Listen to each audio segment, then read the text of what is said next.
Okay, a few more people are making their way in. Don't be afraid to come up towards the front.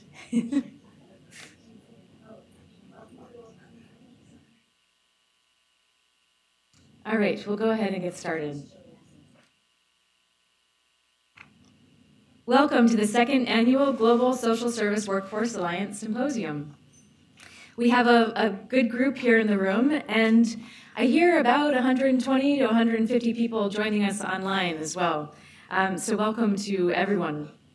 And we hope that you'll take an active part in the discussion today about the social service workforce. I am Amy Bess, and on behalf of the Global Social Service Workforce Alliance, we're very happy to be hosting this event today.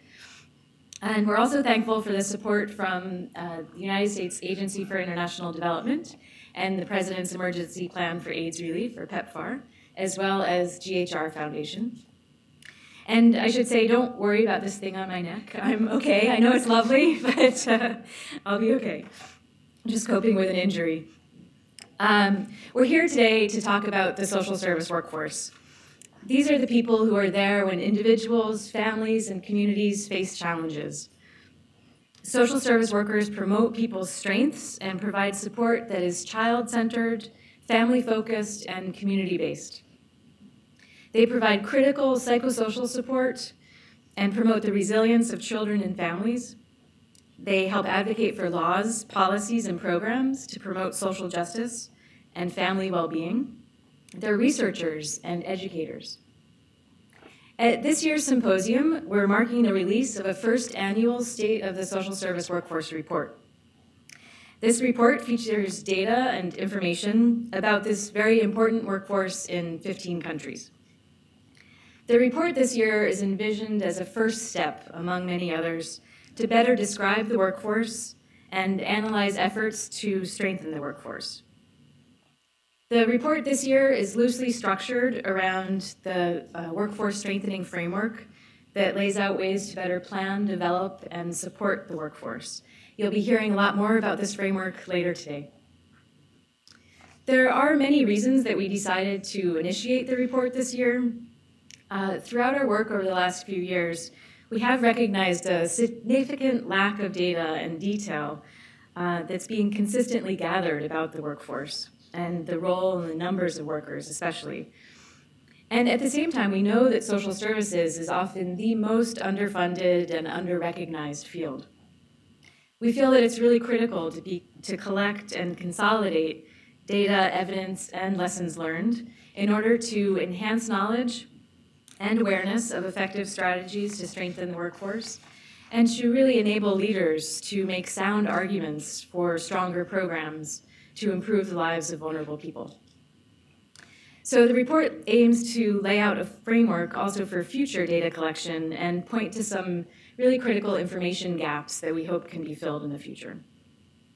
There are several people in the room and online who helped a lot with the report, and there are far too many to acknowledge, but I hope that you all did pick up a copy of the report as you came in, and there is an acknowledgement section at the end.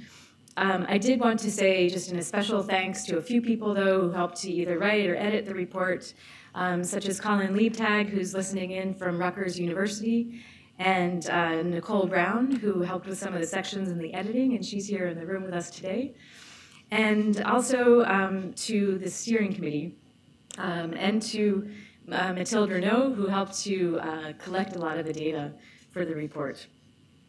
I am very fortunate to have the privilege of working with such a dynamic and insightful group as the Alliance Steering Committee. And I ask now for everyone on the Alliance Steering Committee to stand up so that you can be recognized. Thanks.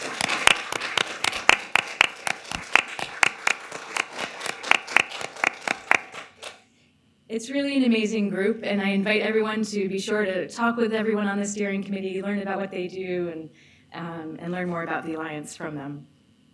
The steering committee provides guidance and direction to the development of the Alliance, which was built around the vision of a world where a well-planned, well-trained, and well-supported social service workforce effectively delivers promising practices that improve the lives of vulnerable populations.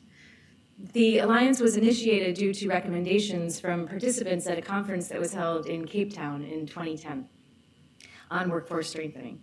And we just marked our 2-year anniversary a few days ago.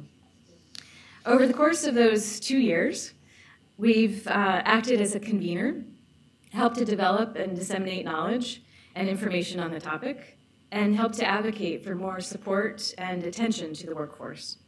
We've helped to build a community of people who are really ardent supporters of the social service workforce and improving services to children and families. We've promoted learning and information sharing through webinar series, through technical briefs and working papers, some of which you saw out on the table outside, and through over 200 additional resources that are on our resource database on our website. We've also been supporting the development of new tools through our interest groups, which you'll be hearing more about later today. So we look forward to your continued engagement in these conversations about workforce strengthening. And if you're not yet a member of the Alliance, we invite you to join and to share your experience and knowledge with a broader network. So throughout today's event, we will be looking at these ways to strengthen the workforce. We'll be talking about planning the workforce. Our first panel will hear about the importance of workforce planning and what it entails, from policies and legislation, and an example of human resource strategic planning from Namibia.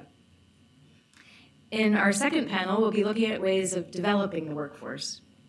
We'll hear about education and training at the university degree and diploma level, about certificate training programs for community-level paraprofessionals and others, and ways that identifying the needed functions and competencies of paraprofessionals is helping, particularly in South Africa. And in our third panel, we'll be talking about ways to support the social service workforce, looking at areas such as the role of professional associations in the country of Georgia, as well as licensing and registration, supervision, and mentoring. And we've purposely kept these panels fairly small, and focused in order to allow for time for discussion. We'll be inviting questions and discussion from the audience here as well as online. And for those who are online, at the bottom of the screen you have an email that you can email questions to, or you can send your questions over Twitter. So today's speakers do represent a very impressive number of leaders in this field, and we're very pleased to also have with us today Dr. Karen Heisler from UNICEF, who will be providing opening remarks, and Dr. Jennifer Adams from USAID, who will be providing our keynote address today. And we also have a lot of experience and expertise amongst all of you, so again, we invite you to take part in the discussion as well. So now let me introduce Dr. Heisler. She is the deputy in the Child Protection section at UNICEF headquarters, and is a child protection specialist who leads planning and evidence building. So thank you, and let's welcome Karen to the podium.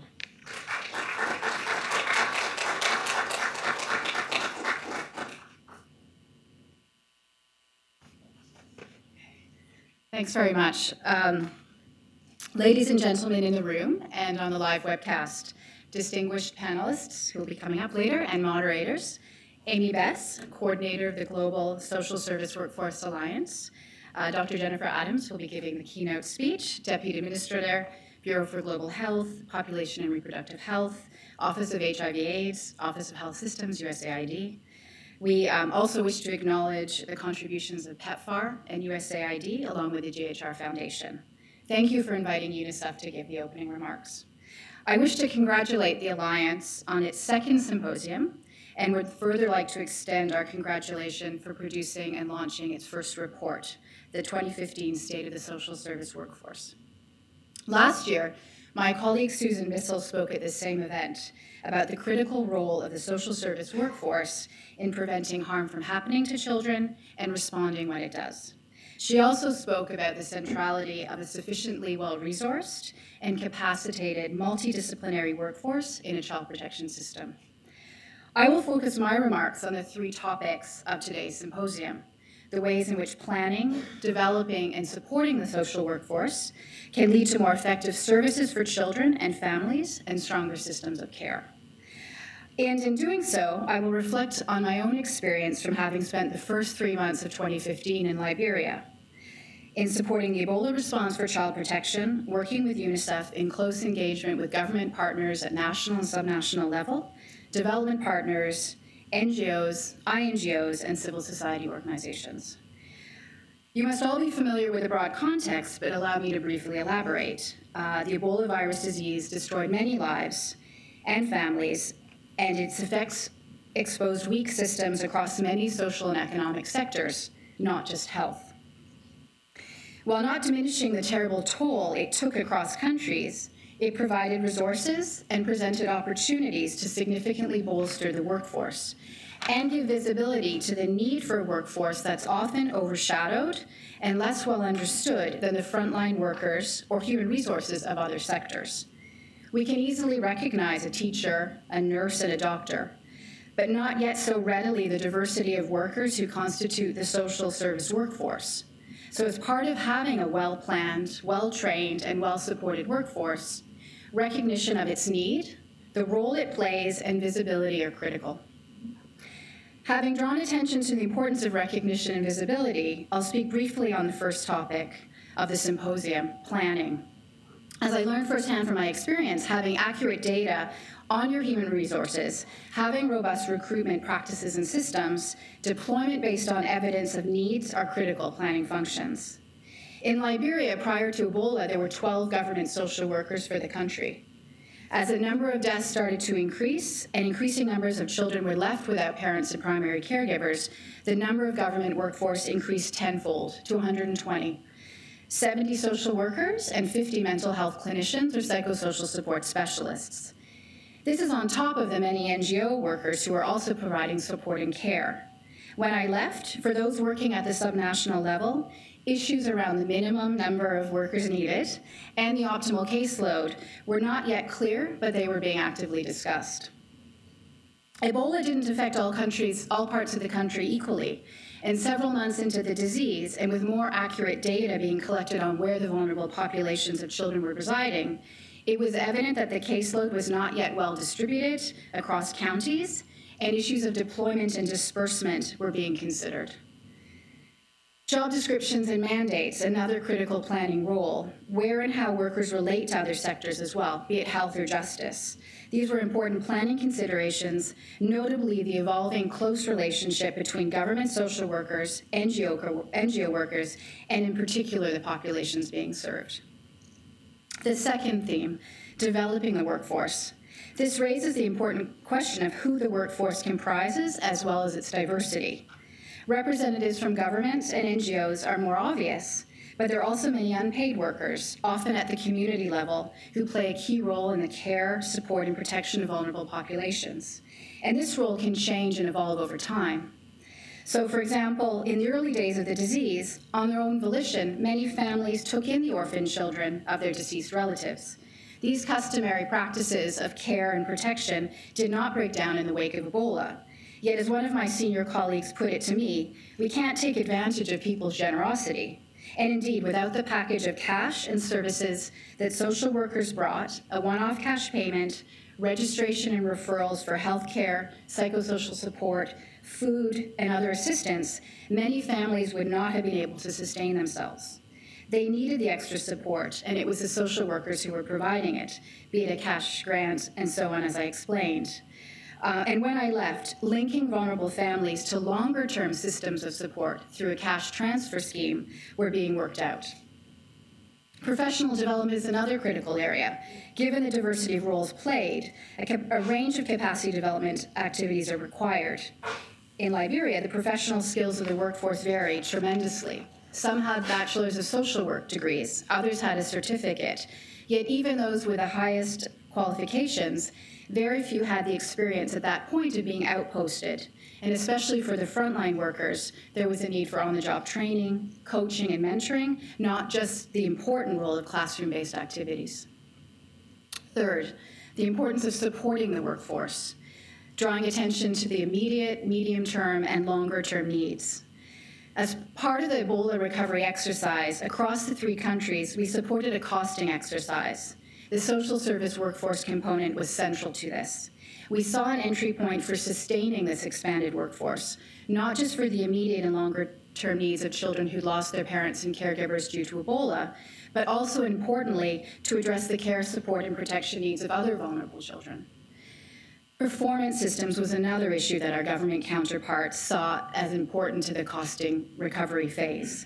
The need to put in place performance appraisal systems for longer-term support for the workforce, along with recommendations for the establishment of a professional association to further recognize and expand the professional growth of the workforce. And then, finally, but not least, while drawing attention thus far to the critical role of human resources, we also recognize the need for a minimum set of tools and materials to be able to perform their functions. This was particularly the case for the frontline workers. They required well-serviced vehicles with sufficient gas and petrol to get to remote parts of the country for registration, follow-up, and referral.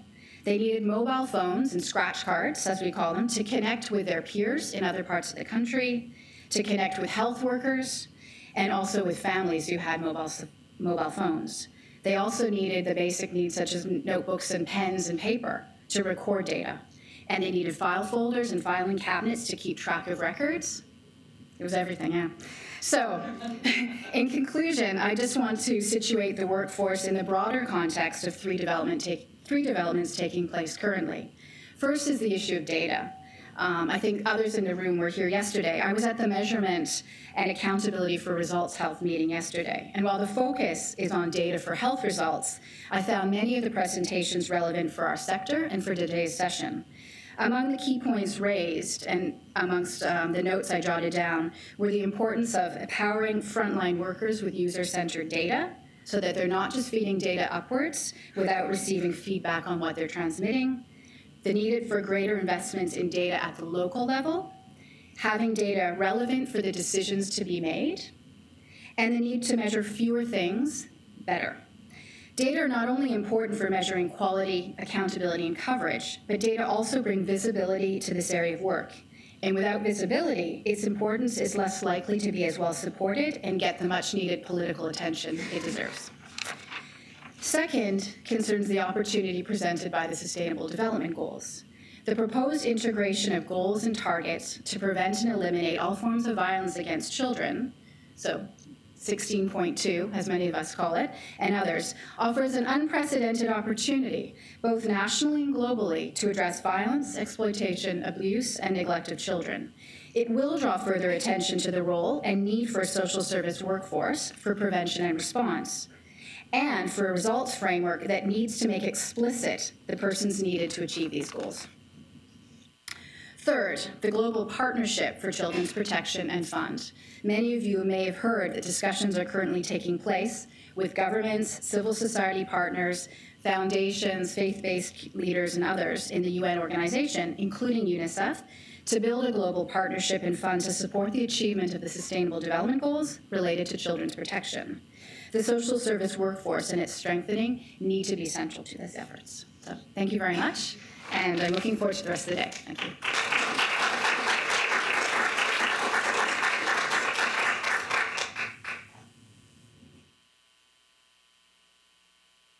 Thank you, Karen. Next, we'll be hearing from Dr. Jennifer Adams. She is the Deputy Assistant Administrator in the Bureau for Global Health, Population and Reproductive Health in the Office of HIV and AIDS, the Office of Health Systems at the United States Agency for International Development. You do all have your, hopefully, copies of the bios, and we invite you to take a look at the bios of all of our speakers. But now let me welcome Dr. Adams to the podium.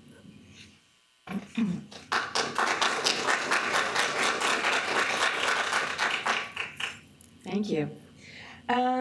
Thank you very much, Amy, and thank you to everyone at the Global Social Service Workforce Alliance for inviting me to be here today.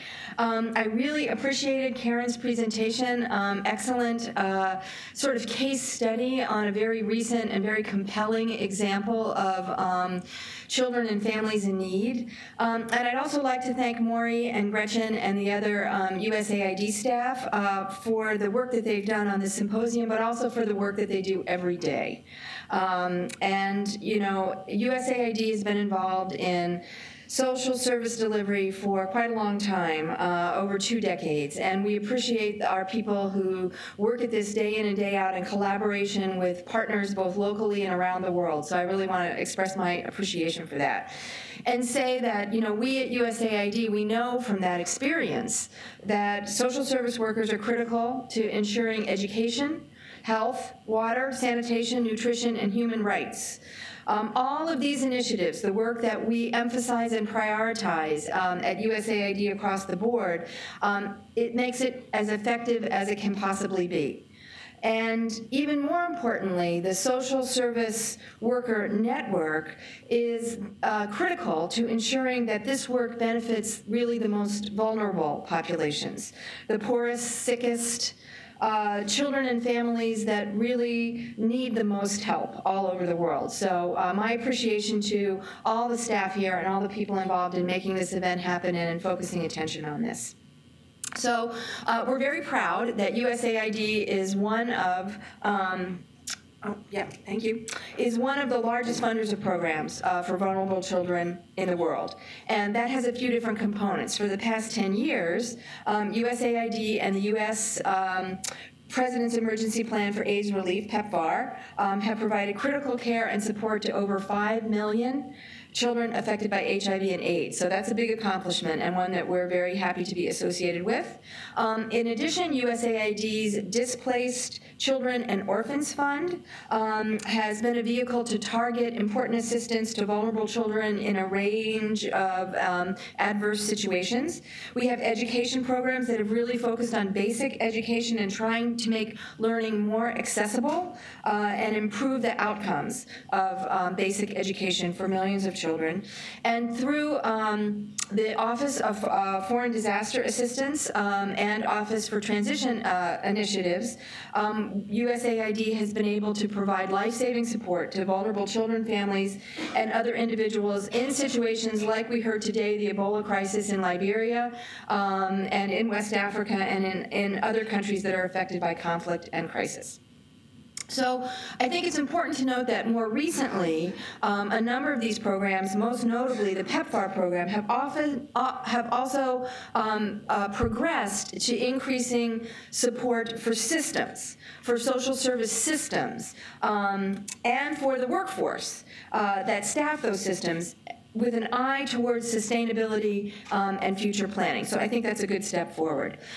Very pleased that the report that we're launching today, the State of the World Social Service Workforce Report, finds that around the globe there is a social service workforce that is highly capable and very committed, although it's also severely under-resourced. The report points to an ongoing crisis among caregivers. So, for example, the report says that the average ratio of government social workers to the population is 1 to almost 40,000. So this is an alarming figure in terms of the caseload, and it's unfortunately very common. However, as Amy noted, both the report and the framework for strengthening the social service workforce around which the report is structured point to a number of promising strategies for increasing the workforce and improving the quality of the work that the workforce does. And I think I would echo what Karen said. I was also at the Measurement for Health and Accountability conference yesterday, and there are a lot of lessons. I would say that the existence of this report is itself really seminal, because the takeaway message from yesterday's proceedings is that what gets measured gets done. So if you have measurement and you can begin to track that and to make arguments, you have a much greater chance of drawing attention to the needs and the particularities for the social service workforce. So we know that by improving efforts to plan for the workforce, and that includes collecting and sharing data, strengthening recruitment, hiring, and deployment, building alliances to strengthen leadership and advocacy, we can promote data-driven decisions. And that will ensure appropriate staff levels in underserved communities and mobilize the political will that we need to maintain a strong workforce in the long term. Improving efforts to develop the workforce, that includes initiatives to ensure that curricula incorporate local knowledge and international best practices, initiatives to strengthen faculty and teaching methods and provide a broad range of professional development opportunities for workers. That will help to secure a steady supply of well-trained workers. And improving efforts to support this workforce through systems to enhance social welfare, performance, developing tools, resources, initiatives for job satisfaction and retention in a difficult field, and supporting professional associations in their efforts to further professional growth and development of the social welfare workforce. This is all aimed towards increasing the commitment of the workers and their effectiveness on the job. So USAID and PEPFAR are very proud to be supporting a lot of these strategies. We want to mention a couple of good examples around the world of successful initiatives. In Ethiopia, USAID and PEPFAR supported workforce planning efforts and helped to establish the National Social Service Workforce Task Force. So this task force conducted an assessment of the social service workforce and launched a project working with the Ministry of Labor and Social Affairs, the Ethiopian Society of Sociologists, Social Workers, and Anthropologists, and the Technical and Vocational Education and Training to train and deploy 4,000 social workers in high HIV burden areas and in areas that had a high number of orphans and vulnerable children. So to date, from this initiative, 787 social service workers have graduated and they're employed by the government, helping to improve the lives of orphans and vulnerable children and their caregivers. An additional 900 graduates are expected in June, so that's like right now, and they will be joined by 2,400 that are projected to graduate after June 2016. So you can see that that's a pretty rapid scale up in a brief amount of time, and adding a lot of person power to that particular high burden situation in Ethiopia. So then in Mozambique, USAID and PEPFAR supported efforts to develop the workforce by working with the Ministry of Gender, Children, and Social Action to prioritize the training needs of social service workers and other public servants. So they created and piloted competency-based curriculum packages in partnership with the Ministry of Health regional training institutions. And then the ministry was able to leverage existing training through the Ministry of Health, and for the first time got a budget allocation of $31,000 to really include and invest in social welfare training.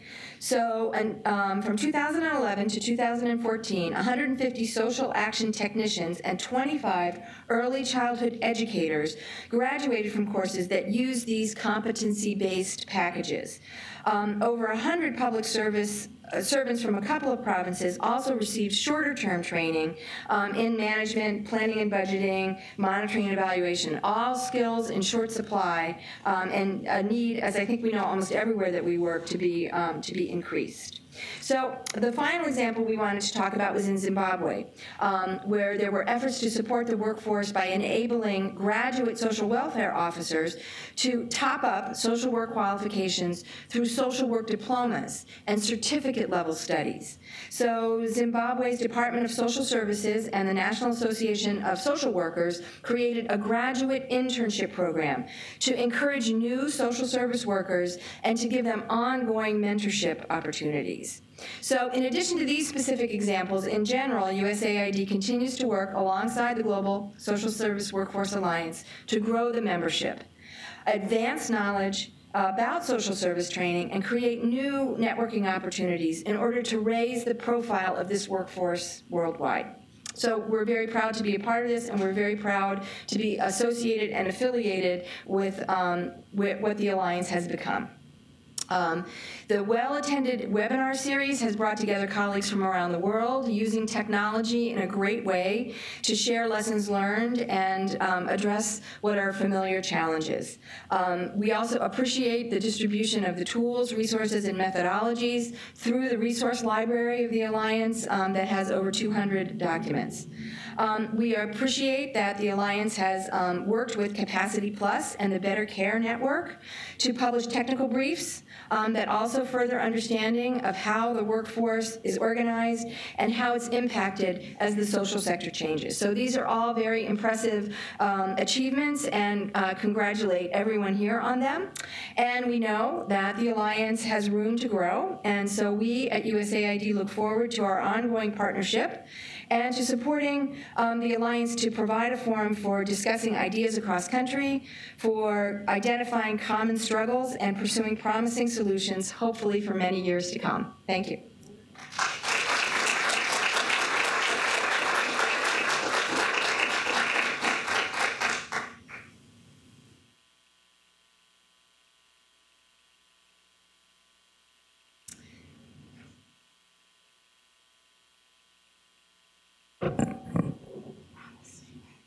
Good morning. I'm Ginny Roby. I'm a professor at Brigham Young University. I have been a social worker since 1977, which I believe that makes it 38 years. A very long time. Maybe for some of you, not so long, but in any case, for about half of that, I have been an academic, as I mentioned, cranking out a lot of little junior social workers.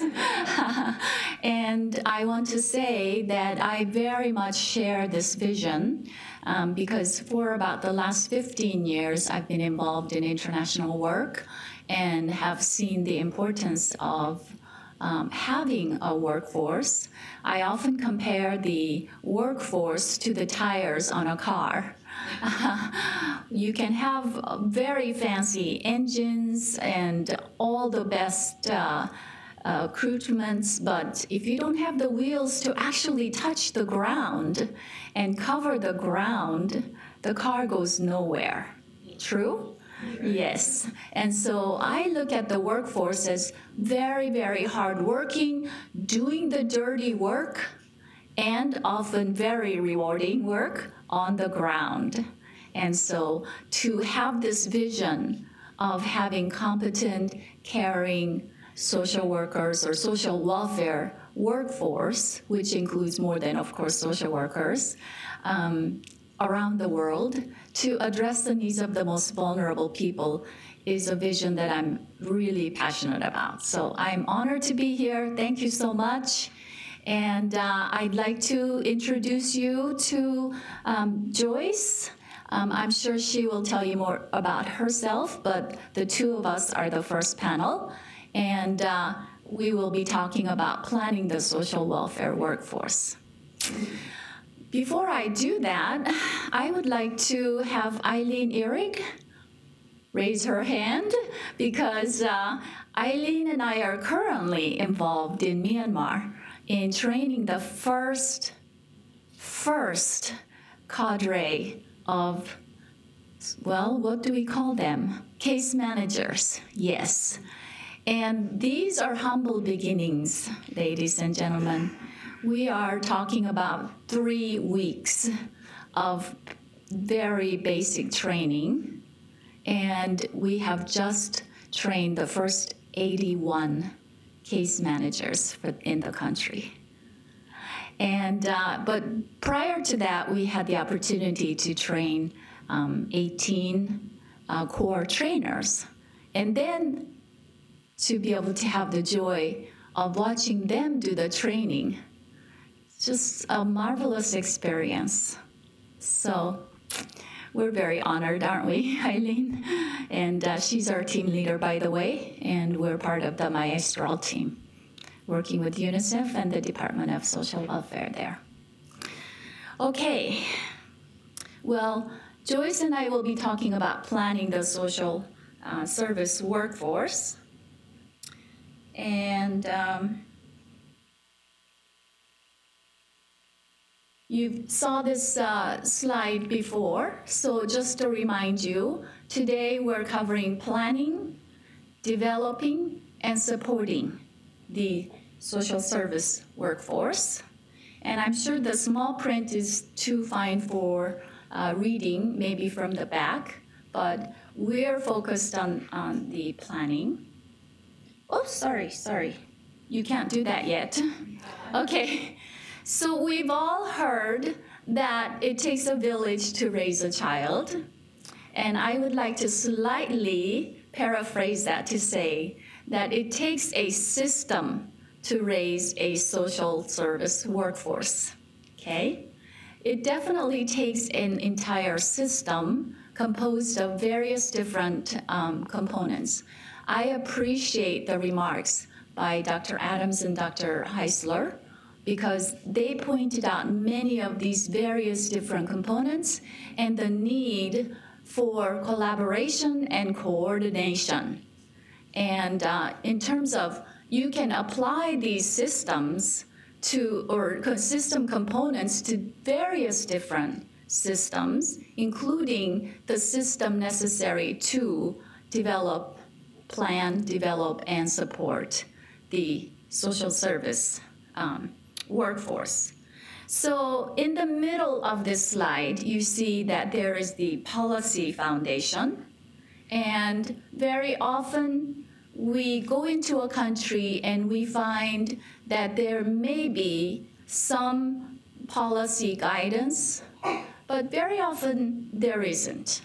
And what is happening is that many of the NGOs and the faith-based organizations and the very important informal sector is organizing to meet the urgent needs on the ground, right? And yet there's a lot of reinventing of the wheel and lack of coordination, lack of a unified vision and umbrella guide to coherently and efficiently develop the workforce.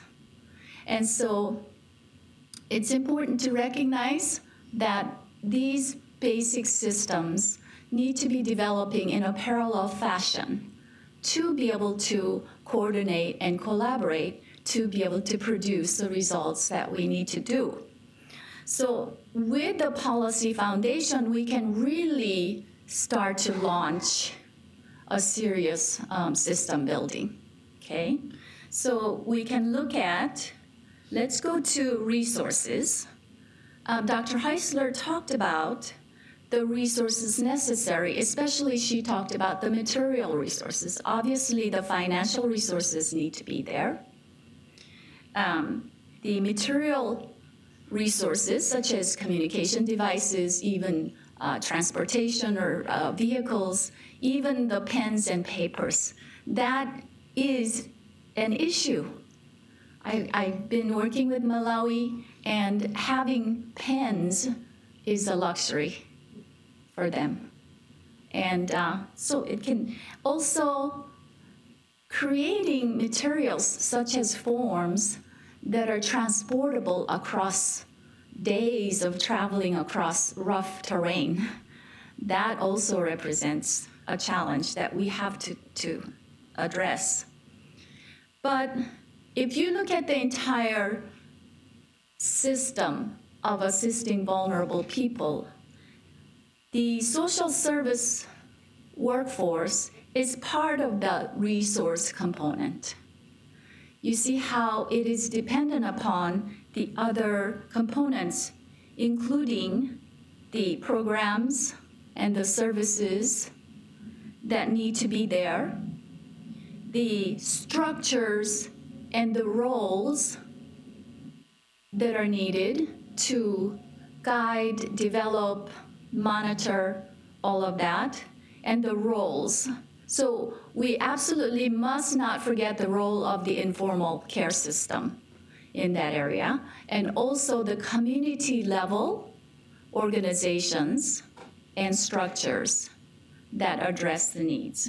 And then, of course, as has already been emphasized, the monitoring, well, the data gathering, the monitoring and the evaluation, which then feeds back into the policy foundation to strengthen the political will and the gives it the authority to go forward. So this is where I do my thing to show you that all of these system components have to come together to make it work. There we go. Okay.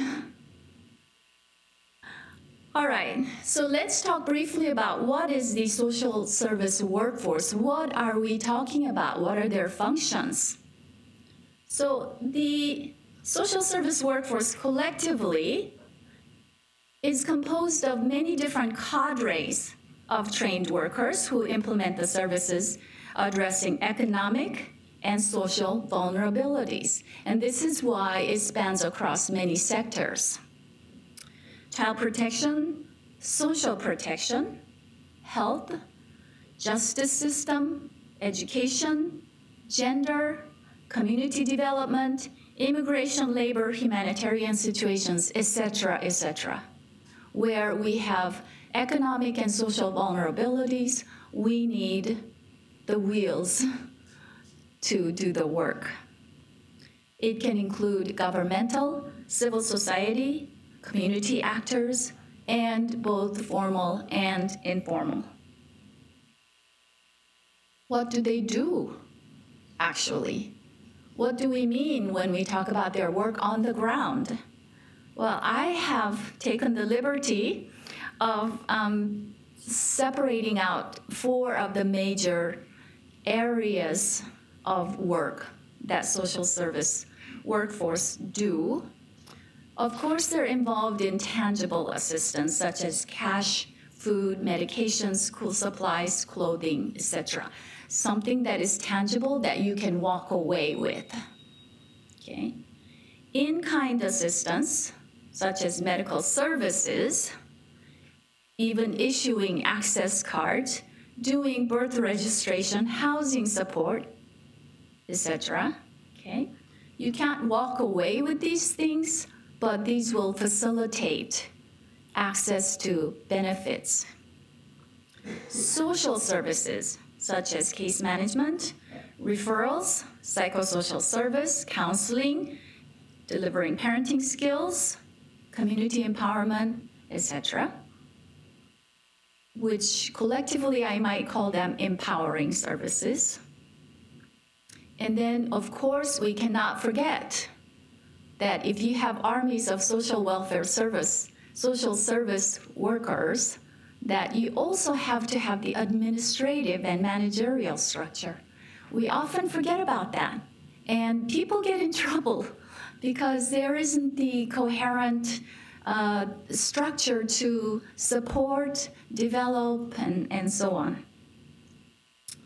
Okay, so these are roughly the steps that have been identified in most documents that we're seeing now about the development of social service workforce, which I am so delighted. I was just reminiscing with Jim McCaffrey back there, that a few years ago, this kind of dialogue wasn't happening.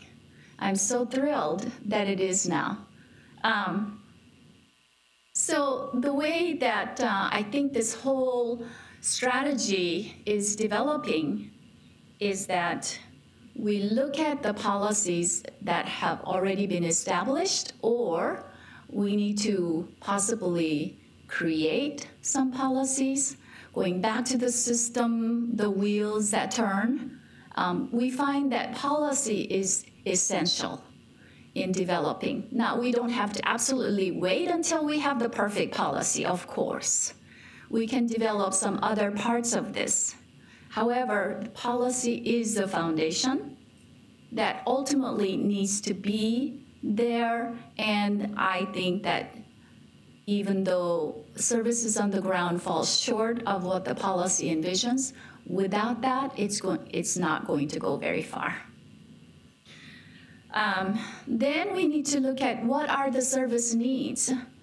Every country is different. Perhaps it is a high HIV prevalence country, depending on the various different demographics. Perhaps there's a lot of human trafficking issues. Perhaps there, the Ebola countries, and so on. So you have to look at what are the services needed. And I have another slide talking about what is most urgent versus what is most important in terms of sustainability.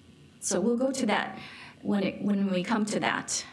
Then, after we have assessed the most urgent and most important issues, then we need to talk about targets. What is our vision of what we would like to see? What do we need to achieve? And of course, next thing is, what can we do now? What is our current capacity? And in order to achieve our targets, what do we need to do to be able to reach those goals? And of course, then, what kind of capacity do we need to develop? And that's where, of course, the planning comes in, and a strategic plan needs to be established, and then implementing the plan, which will be part of the developing and supporting, and then evaluating, and then that goes through the feedback loop. So I know my time is almost finished already, so I'm going to just skip over some of this. I think you get the main idea. My presentation is basically at the very broad systemic level, and I think as the day goes on, and we've already had some good case studies. And so basically you need to look at national and subnational documents, and of course identify the gaps in policy. And we need to identify the different cadres that are needed. This is, I feel, very important as part of planning. Not just planning encompasses really that whole circle. You know, it's not just about let's get going and develop the sector. Okay. See, multi-sectoral is another very important principle. As they participate, there is ownership, and then there is the investment. So here is what I was saying earlier about urgent versus important. So for example,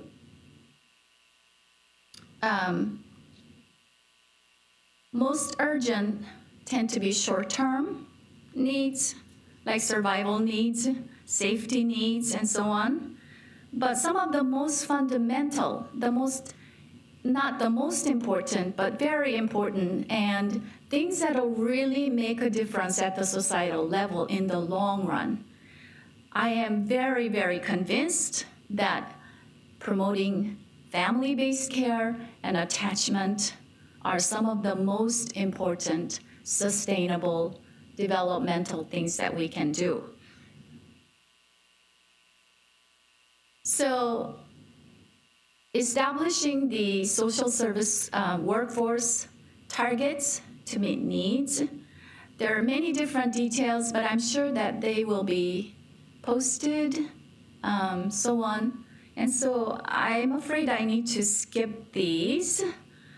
But just to mention that as I've worked in different countries, I am seeing that sometimes there is a grassroots development that develops first, and then it trickles up. And then there are other countries in which it starts at the ministry level, at the very top national level, and then it trickles down. And in Myanmar, we're seeing the trickle-down approach, aren't we, Irene? So, yeah, Eileen. So, yeah, we see different models, and ideally, there's both approaches, yeah, and the two meet together. And it's a more comprehensive, robust kind of a system. Okay, so there's a lot of planning that needs to be done. I am really quite sure that planning has to be done very systematically, in a very careful manner, yeah, by sector, by ratio of worker per population, and When somebody said 40,000, 1 to 40,000, I thought I would just love to see that in many, many of the countries. That would be really wonderful. Yeah, okay. So let's just say that the stakeholders that come to that discussion, that sitting around the table and planning together, remember participating and owning and investing. This is something that is often overlooked, or because it's sort of developed in it develops in a sort of a ad hoc pattern, that just doesn't happen in a lot of countries. And yet, when it is done, it is so helpful. It makes a huge difference in the end. And these are the people that we really need to be involving.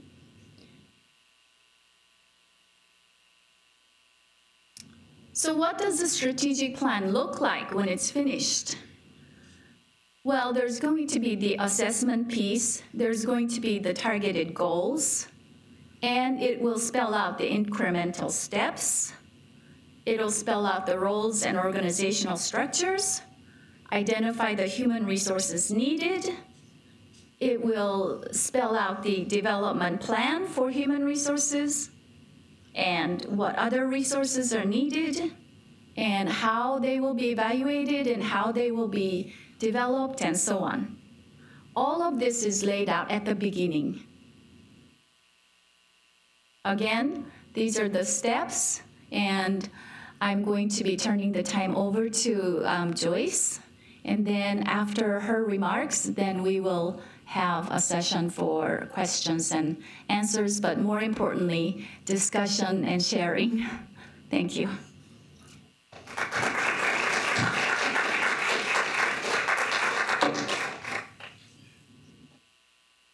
Thank you very much, Dr. Ginny. Good morning, everybody. Good morning. I will be talking to you I hope through my discussion I will be demonstrating how workforce strengthening is happening at community level through strategic planning in government. Dr. Ginny spoke about the central part of planning, the planning process, which is the policy framework. And in terms of an overview of our strategic planning process in Namibia, the initiation really happens at any government ministry, is premised on Vision 2030, which is a very high-level initiative, which is trickling down to our national development plans. Our national development plans is cascaded from Vision 2030. And Namibia is now at the 4th National Development Plan. And from National Development Plan structuring, we have what we call medium-term expenditure plans, and that is where the budgeting part is coming from. And this is managed by the Ministry of Finance, which in return support strategies that are developed by ministries through strategic planning. Now, Dr. Ginny illustrated different wheels, and I would like to share the diamond way of planning, having the policy on top, the initiation process on top.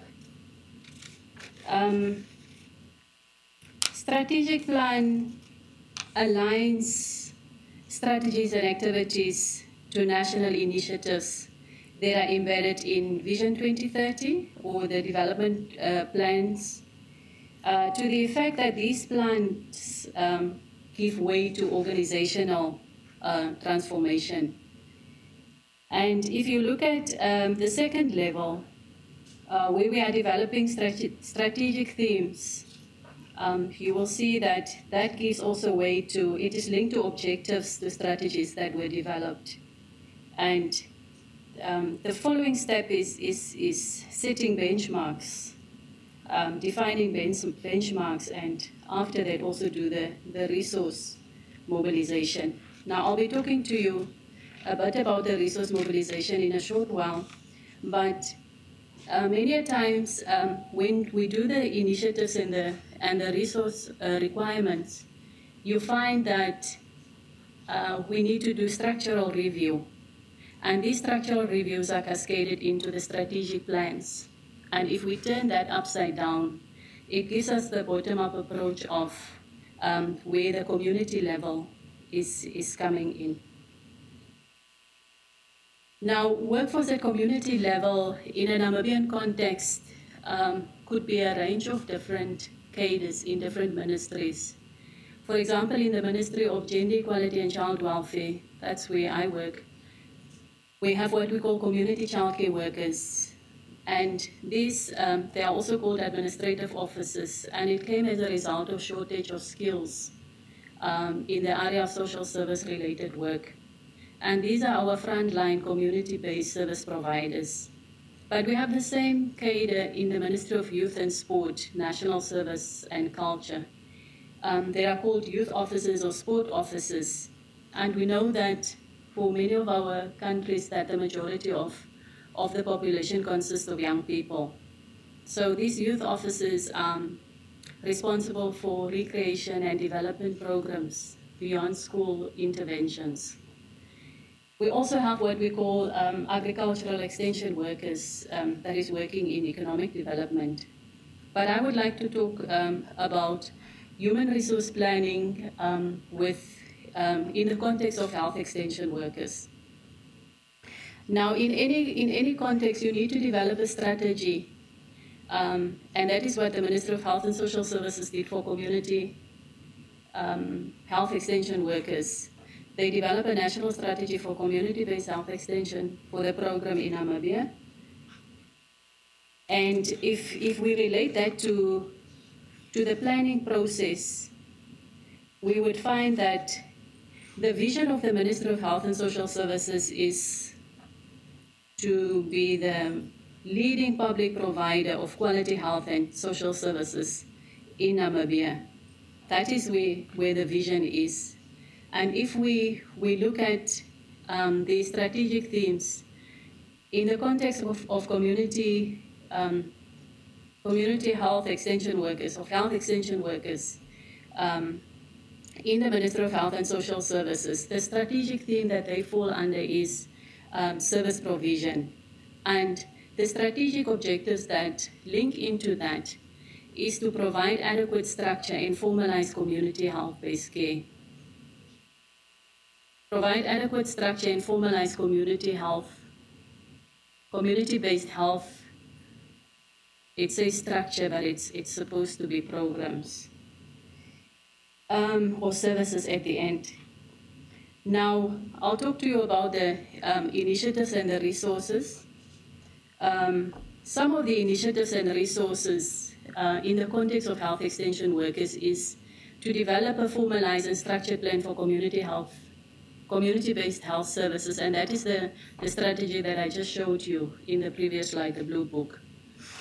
Mobilizing resources is a very important part of the planning process, as well as one of the initiatives is to advocate for the implementation of decentralized services. Now, we know when we are planning for the workforce, we need to make sure that all the urban and suburban areas are also catered for through our service delivery. But then also important is to have a monitoring system. Dr. Ginny also spoke about the importance of that and how do we sometimes forget about that. I think in our context it's the same. Now, what were the lessons learned through the program development stage in terms of health extension workers? There was strategic advocacy from the Ministry of Health and Social Services to the cabinet, our cabinet, for domestic funding. We know that when there's a new initiative in terms of a cadre that needs to be established, lower level services are to be provided. We find that development partners and NGOs are coming in to support that.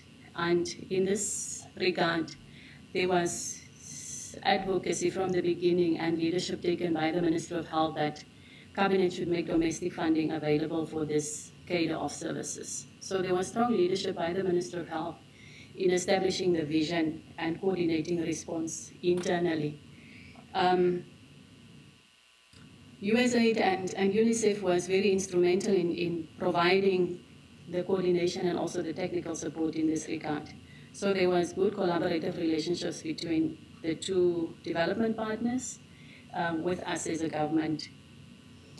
One of the issues that are also being addressed through this leadership of the Ministry of Health and Social Services is that in earlier years, health services were delivered through community-based organizations and NGOs. And it caused some fragmentation in the service delivery process. And Minister of Health was also saying that we need to take leadership so that there is an end to the fragmentation of services in this sector. Another lesson that was learned is to utilize domestic structures. The Ministry of Health has set up a health training center, and they are making use of their administration and M&E systems within the ministry to monitor the program.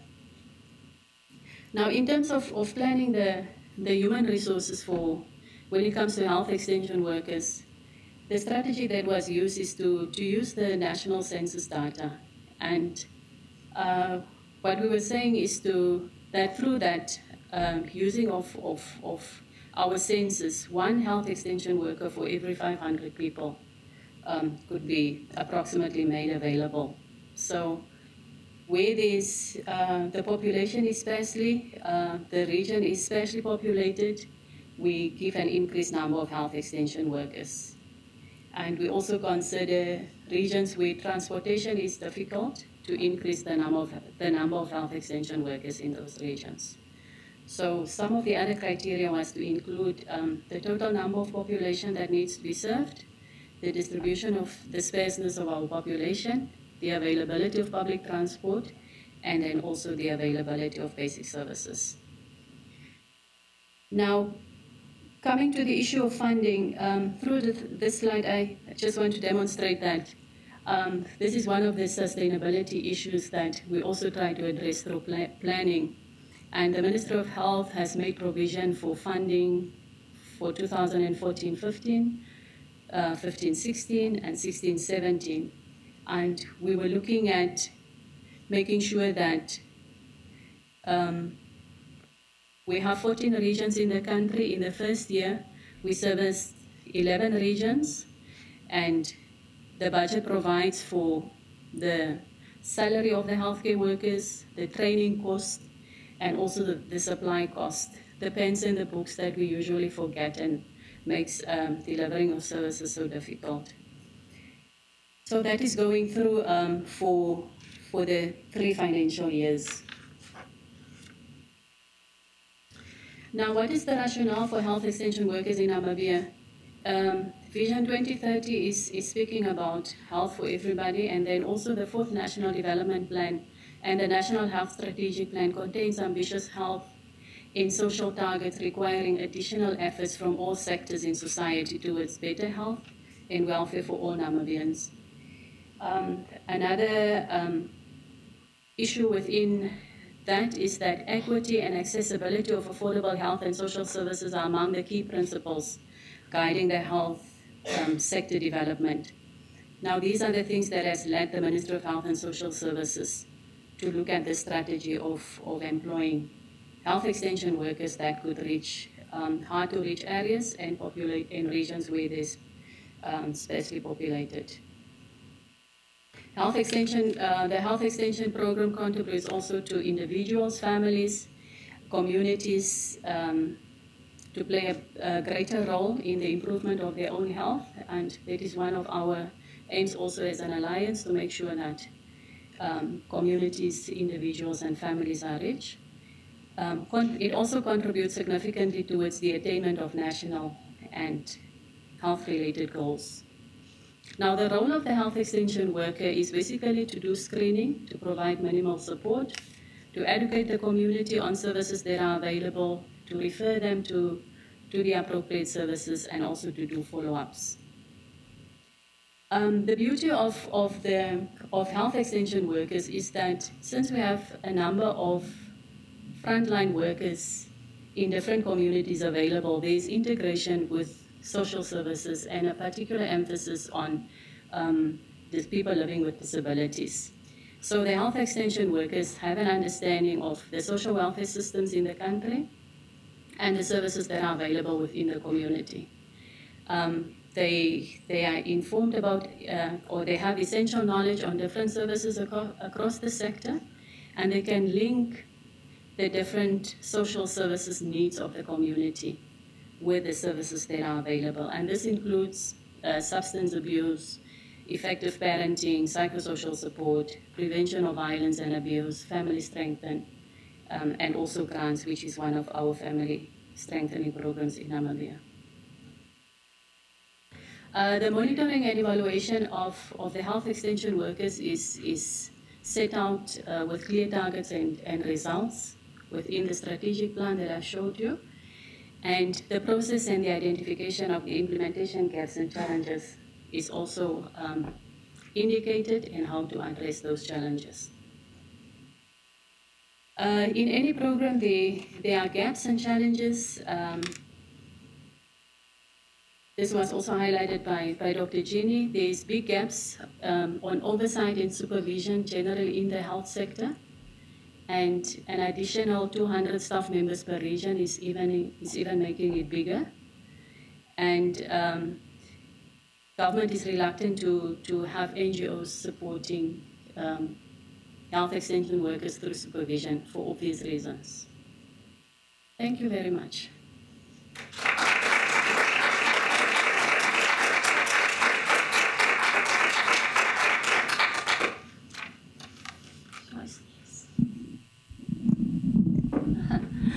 Thank you very much. And so we have about 20 minutes now to share and to discuss. So Joyce and I will be sitting back up here, and Nicole seems to have the first question. Yes, good morning. We have some questions that have been posed from our webcast viewers. The first question comes from Paul in Namibia. He's asking, he's interested in your views, both of you, as what you see the most crucial roles for CSOs, NGOs, and the private sector in planning, strengthening, and supporting the overall system and the workers. So what do you see as the most crucial roles for the CSOs, NGOs, and the private sector?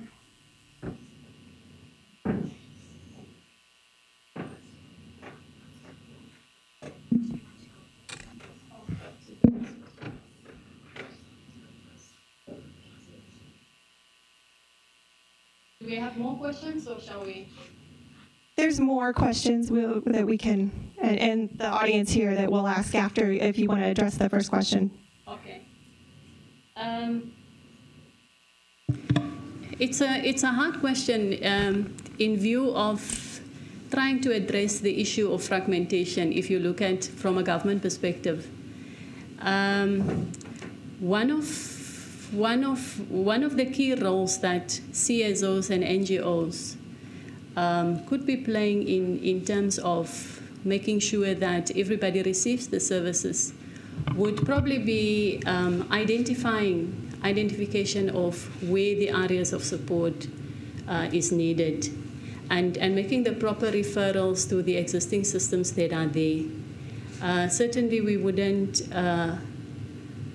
community-based organizations and NGOs, we wouldn't want to see them establishing duplicating services that is already in existence.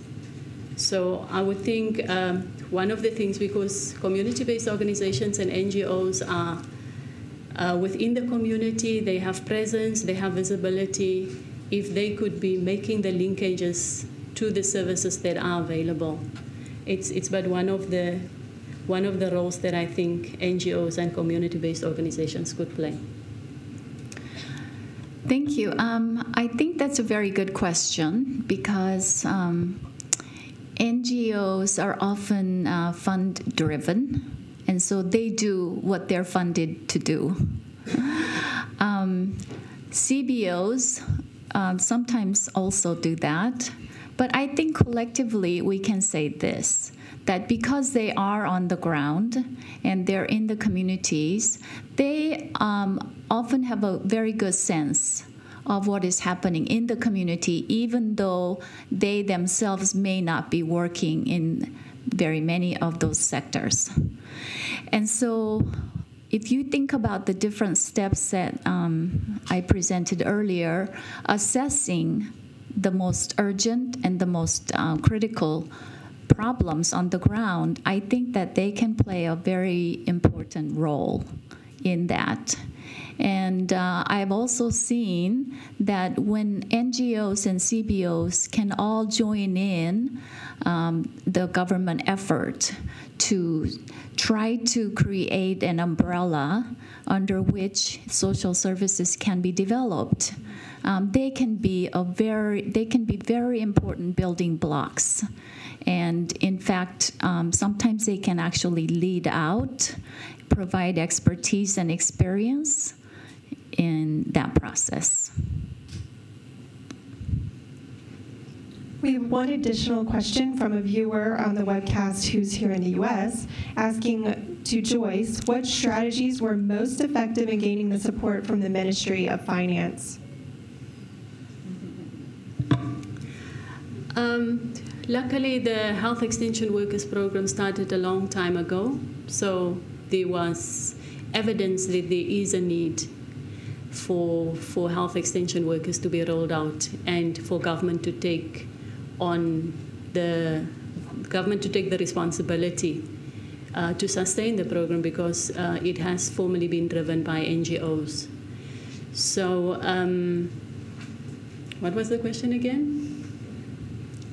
What strategy or strategies were most effective to gain the support from the Ministry of Finance? Yes, so there was evidence documented, and then there was also the permanent secretary within the Ministry of Health and Social Services that took leadership to make a case to Cabinet to make finances or resources available for both human resources and also for long-term planning in terms of whatever program needs are there for the program. So that was the case that was made to Minister of Finance through the leadership within the Ministry of Health. And I misspoke. That was from Rebecca in the UK. Does anyone in the audience have any questions they'd like to pose? Or comments? We'd love to hear about your experiences. I think our first question was up here. Lucy Steinitz, Catholic Relief Services, and thank you both for the excellent presentations. I'm wondering if you can talk a little bit more about the supervision aspect. It's clearly a gap, it's clearly important. What kind of training efforts, in-service, supportive, coordination, et cetera, are you observing across the globe, and what would you recommend? I go first. Supervision in the context of the health extension workers, if I may be practical, it's one of the big gaps that has been identified in the program. Surely because the planning process is ongoing, and it's something that we haven't thought through right from the beginning. In terms of making, developing a new cadre of services, you need to have another level that is responsible for supervision. And in the case of the health extension workers, that is lacking, because the next person that would support and give guidance to a health extension worker is a nurse at a clinic. And if these health extension workers are all over the village and the clinic is 200 kilometers away from him, you know, that support obviously is very difficult, and that is one of the oversights that we have also seen within the program. So for us in the planning process, it's something that we need to think through. What would be the opportunity for support for this cadre? The urgent need of making services available, you know, it's important, it's urgent, but there's a need to look at that. Yeah, obviously there's much to be done in terms of program development for supervision for this specific cadre. But I would like Dr. Jenny to continue. So some of the most common challenges that I see is that structurally that role has not been identified, and therefore it's not part of the official plan. So we really need to talk about that particular little element being built into the plan. Okay. I also find that because of the development phases of many of the countries, that the expertise is often very shallow in terms of supervision, because so much of supervision relies on experience. And so while training can go a long way, sometimes it is an issue of supporting experience and maybe some mutual support. There can be different models developed of supervising. We just developed a peer support supervision model for Myanmar because of the lack of actual experience, and there is really no role structure either. And so for now, we are instituting the peer support model, and we've trained the core trainers to actually be the peer supporters for the time being. But in the end, it has to be institutionalized. There's no question about that. Also, there needs to be all the different system components, and so there has to be funding, there have to be the materials. All of this to provide the ongoing supervision has to be built into the whole system development. Yeah. There were, yes. Silke Felten from OGAC. I congratulating Namibia for really taking on this new and completely new health extension community cadre. I just wanted to find out more on how you coordinate at the community or at the regional level. I remember Namibia had some good efforts under your ministry to have child-focused coordination structures on constituency and regional committee. I wondered whether those are still functional and what the role of the new health extension workers on those committees is, because you were talking about referrals to social work, but I'm sure the health extension workers themselves also play a role in doing some of the basic child care functions. So how do the health extension workers operate on those coordination platforms? Thank you. Yes, that's true. We have what we call community childcare forums at regional and constituency level. And if you should ask a community childcare worker who is in the Ministry of Gender Equality, do they know of the existence of health extension workers, you would always get a reply, yes, they are part of the community childcare forums, childcare and protection forums. So that is the coordinating structure at constituency level, which is also operating at a higher level, regional level. And both have a role to identify and to refer, but and to make sure that services are delivered to whatever the needs of the community member is. So it is functional, and we have good support at the moment from Global Fund to continue to support the community or the childcare and protection forums, and it is established throughout the country. So I find very often that sometimes these community fora or child rights committees or child protection coordination mechanisms, whatever the name may be, often exist. However, they're very poorly supported. And so they have a very hard time functioning. So if they're supported in Namibia and they're functioning, congratulations. Yeah, we need to look at these mechanisms much more seriously, give guidance, training, support, and give them a place at the table this is an important sector that we need to support better. We have another question from a webcast viewer, Peter in Kenya, who's asking, how do you ensure continuity of the frontline workers without fear of them resigning and looking for a job in a different sector? That is inevitable. There's nothing we can do. It's happening all the time. Once skills have been built and knowledge have been gained, people are moving on, and it's hard to stop that. But one way is to make them part of the formal structures within an organization, ensuring that they have employment is permanent and funding is secured. I think it sometimes helps to give security to any worker to become loyal, within the organization if they see, there's also a commitment to make sure that they are supported, and apart from the training, there's a regular income through that. I also see that in some countries, being a government worker, government official, carries social status. And so if they have a clearly labeled office, that seems to help. And also a plan of upward mobility.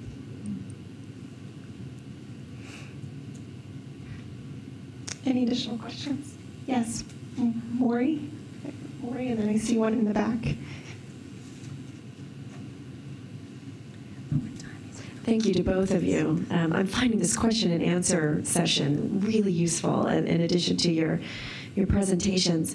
But Joyce, I had a question about you because I'm a little more familiar with the efforts in Namibia to do these human resource assessments and to really collect data. And one thing that I am impressed by, I guess, or a realization that I've come to again in hearing you all today, is that planning is a very dynamic process, and you have to plan for a kind of a context and a situation that's constantly changing, and those plans you need to reevaluate those and continuously.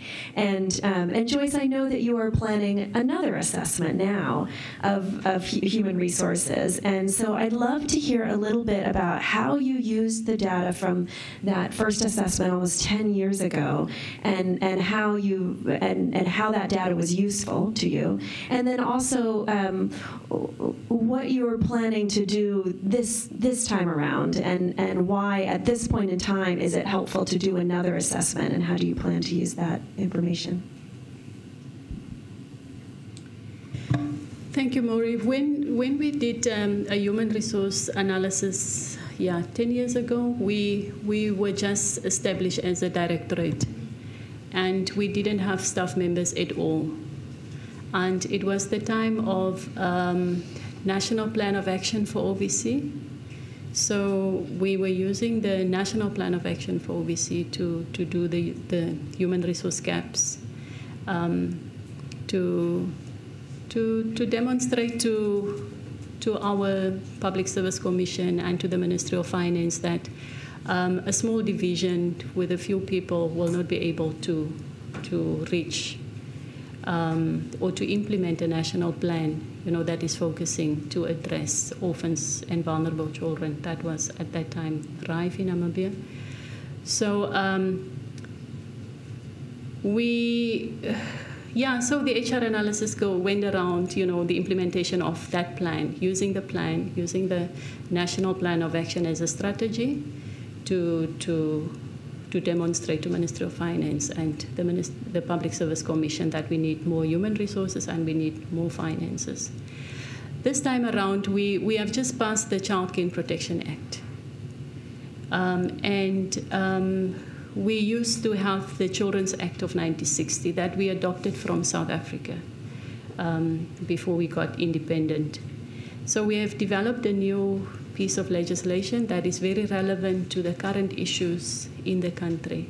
In the Children's Act of 1960, we don't have inter-country adoption, we don't have trafficking, we don't have kinship care. So there are new initiatives and new ways of looking after children that are outlined in the Children's Act, in the new Child Care Protection Act. So now we are advocating to make sure that we have enough human resources and financial resources using the bill, using the Act, to talk to Ministry of Finance and the Ministry or the Public Service Commission, the Ministry of the Office of the Prime Minister, to make more human resources for us available. So we have just started to develop a terms of reference, and we are looking at around to see who can help us to do that analysis. Okay, thank you for that. I think we have time for maybe one more final question or comment, please. Martha. I was really... If you could maybe stand up, please. And here comes a microphone.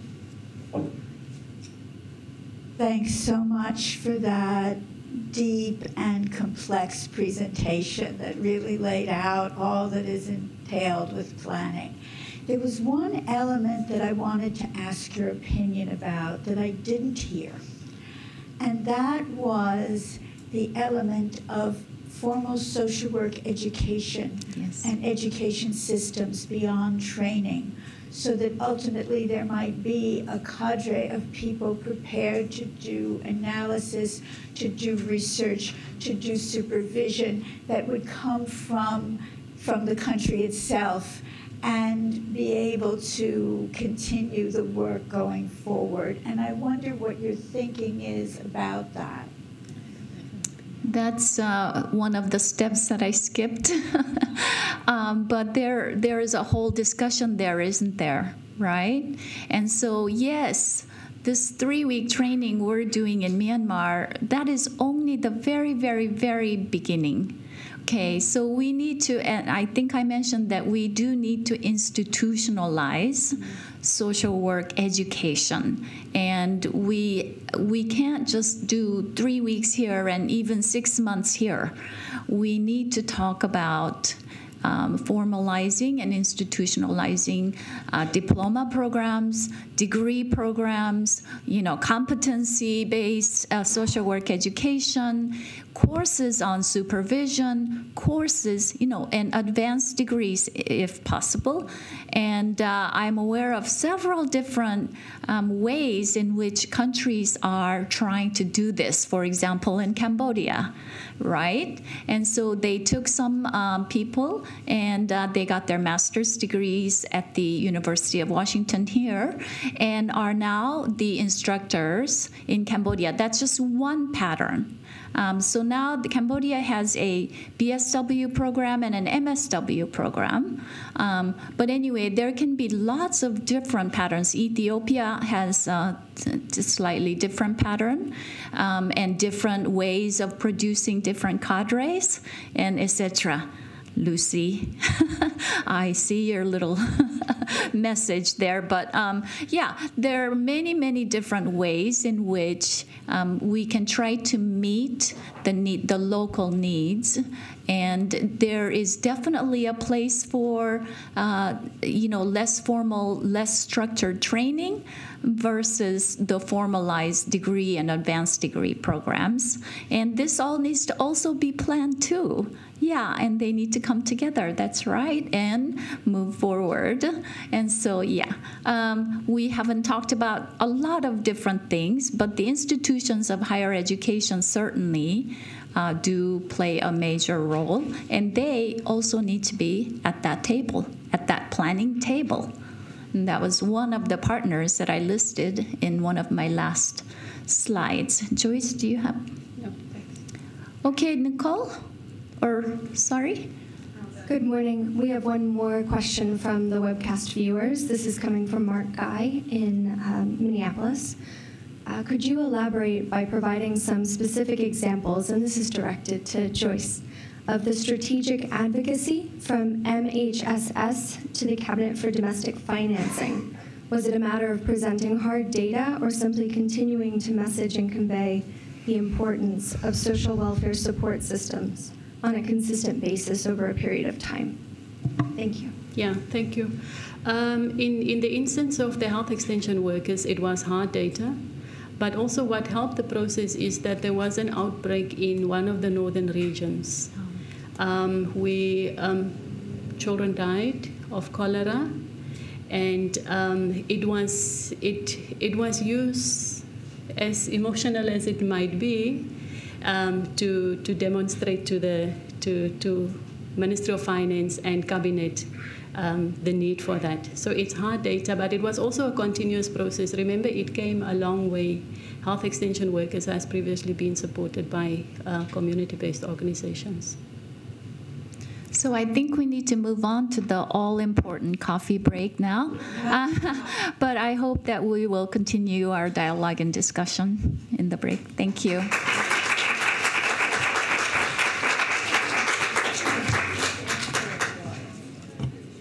Good morning, and my name is Umuro Adano. I work for Management Sciences for Health here in the United States. Sometimes, when we see people in front of us, we wonder, who are these? And introductions, never always, things that we actually go through properly. I was born in northern Kenya in a camel camp. I've lived in Chapel Hill, North Carolina for the last 11 years, working for MSH. And the whole area of workforce, especially in health and education, has a very personal touch and feeling for me, because growing up in arid and very remote part of Kenya, which really was not serviced by anybody at all. The first healthcare worker that I ever actually came across was an Ambre flying doctor, and that was when I was 12 years old. No immunization, no nothing at all. No social workers at all. So I've basically devoted, I think, my entire professional life to human capacity development. So those of you that I've actually worked with will know that this is a personal passion for me because of my childhood and the background and the origins of my community. I think in the first panel we talked about why planning is important, and it's a dynamic and evolving process. You need data, you need resources, you need advocacy strategies, you need a whole range of things to come together for you to actually plan the workforce properly. So once you've planned, you need to develop that workforce. So our panelists on this second panel will actually devote their discussion and their presentations on the second bubble in our framework, which looks at developing. And by developer, this is really just a code for education and training. And basically, we are looking at things like pre-service and in-service preparation, making sure that those two elements are harmonized and coordinated properly, identifying cadre-specific functions and competencies, and using some general principles to underpin that in order to develop your curriculum, making sure that it's accredited and sort of validated locally, using indigenous knowledge and expertise. You need to develop your faculty to be able to actually prepare and develop the workforce. And issues around retention are obviously quite important as well. And the whole area of continuing professional development. So basically trying to put together a system that's vertically integrated to really give you the supply system that you need in order to produce careers of impact on a sustainable basis. So our first speaker today, both of them are actually my colleagues on the steering committee for the Alliance, and they bring, tremendous experience. Our first speaker, to my immediate left is Dr. Robin Sakina Mama. And Robin is the Dean of the School of Social Work at Monmouth University in New Jersey here in the United States. She's a full professor, and her teaching and research interests are in human rights, field education, international social development, and international social work. Robin also serves as a representative of the International Federation of Social Workers at the United Nations in New York. She'll talk to us about some of the examples as part of the multi-country survey and the study that we did and the report that we are launching today. Some of the different education programs that are out there to develop different cadres of social service workforce. And she will touch on some of the challenges and issues and considerations that we all, I think, all need to keep in mind as we continue to prepare the workforce that's needed, I think, in different parts of the globe, especially in really underserved, communities, to meet the needs of individuals, families, as well as communities. And our second speaker is Zeni, the far left. And Zeni Thumbadu is the Deputy Director of the National Association of Child Care Workers in South Africa. Zeni has dedicated her entire working life to the children's sector in South Africa, in native South Africa, in direct service provision, contributing to children's policy and legislation, advocacy and model development. She has worked in a children's home. She has worked as a consultant to the Department of Social Development in South Africa, and as a trainer in child and youth care work. And she's currently championing the recognition of child and youth care workers through the national scale-up of the Isibindi model, a very interesting model that they've developed in South Africa, to prepare 10,000 child and youth care workers, reaching 1.4 million children in a 5-year period. So she'll share with us, why we need to take a competency, approach or model to developing the social workforce, the service workforce, and share some of those examples, and also touch a little bit on the Isibindi model for child and youth care workers. Because a few years ago, through a USAID-funded project, we were actually privileged to do a technical brief on this model.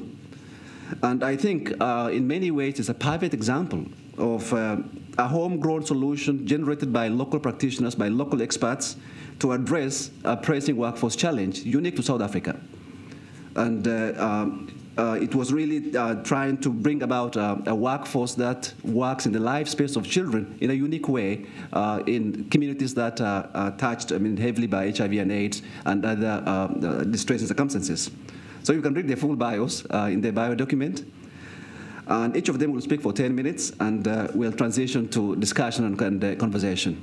Over to you, Robbie. Thank you.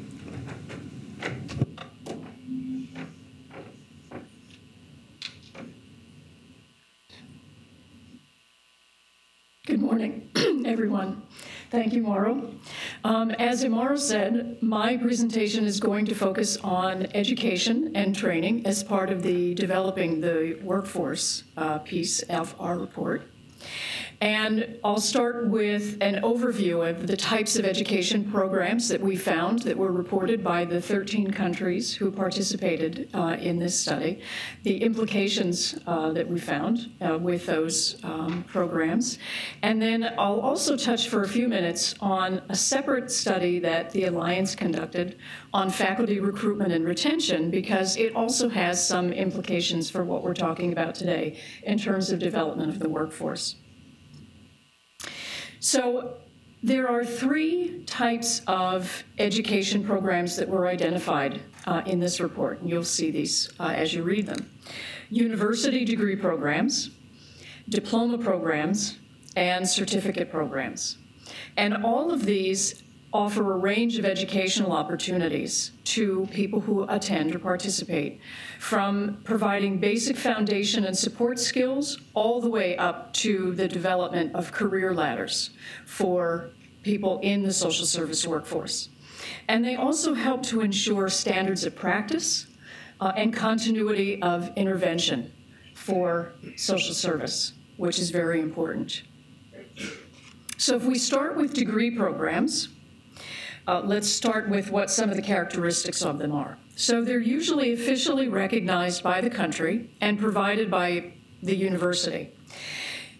And there's various types. So we start with a bachelor's level degree, which ranges in years from 3 to 5 years of training. Then there's the master's degree, which ranges from 2 to 3 years. And then finally, you have doctoral programs. And you're going to see in the next slide that we have more bachelor's programs being offered than master's, and very few doctoral programs.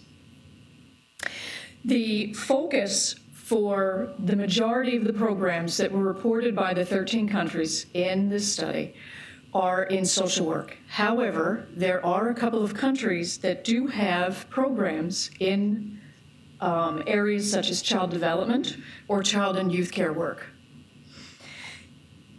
All 13 countries had at least one degree program, but there are a number of countries as you'll see, that have multiple programs. So for example, if you look at Ethiopia, they have at least one bachelor, one master, and one doctoral program. However, South Africa and Indonesia have a number of programs in each category. So the range of opportunities for people to get a degree vary by country.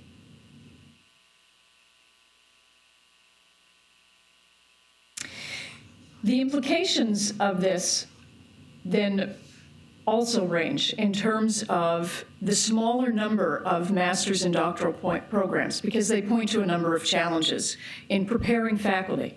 So if you need to have a well-trained workforce, you need to have, and you want people to be trained with a degree, you need to have people to be able to teach, correct? So when you don't have people who have advanced levels of degrees in a master or doctoral level, then you don't have people who can teach at the bachelor's level. Similarly, if you want people to go on to advanced degrees, you need them to have advanced degrees to be able to teach at the master's and doctoral level. But you need master's and doctoral level training to be able to have them teach in those programs.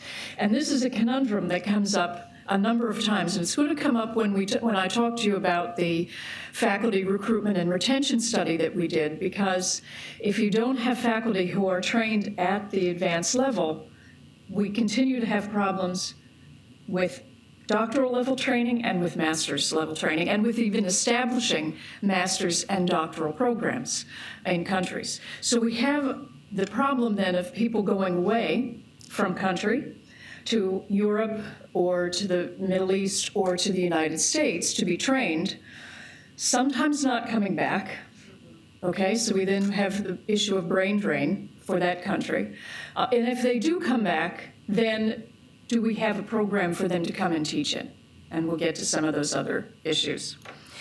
When you also don't have someone trained at the advanced level, then we also have the issue of implementation of research. And we heard that earlier in the first panel around evidence-based research that's country-specific. We want to be able to have research that's country-specific, context-specific, but we also need people who have the ability to carry that out.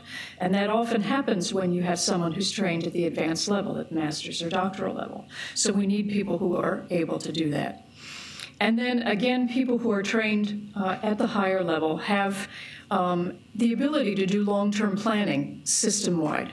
And when we talk about people who can be in leadership positions or who can do systems-wide training for a country, we want them to be able to have an advanced degree. So these are some of the implications then for the country when you don't have advanced degree holders. So now let's look at diploma programs. These are usually shorter than degree programs. They're taken in lieu of a degree or sometimes offered as a postgraduate program. They are offered by universities, but they can also be offered by vocational schools or other accredited training centers. And 12 of the countries that were in our report have diploma programs through a variety of training institutions. These diploma programs are usually much shorter than a degree program. So they've ranged in our reporting from 6 months to up to 2 years. And they're usually thematically focused, and typically for our report fell into 3 major categories: community-oriented diplomas, social work, and then other subjects. Only 2 countries that were reported, Ethiopia and Kenya, have community development diplomas. So for example, Ethiopia's diploma is called community service, and in Kenya it's called community development.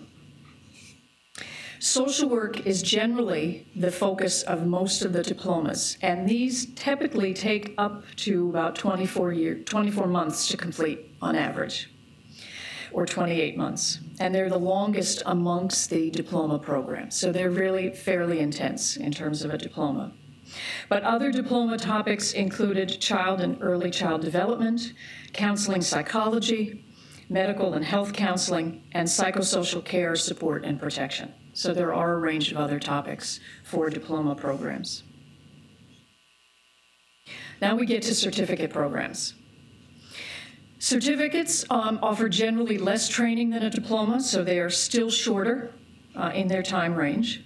They are certified by the government or, again, by a university. And they're critical to ensuring standardization, continuity, and regularity of curriculums. And we've heard about some of them again this morning in the first panel.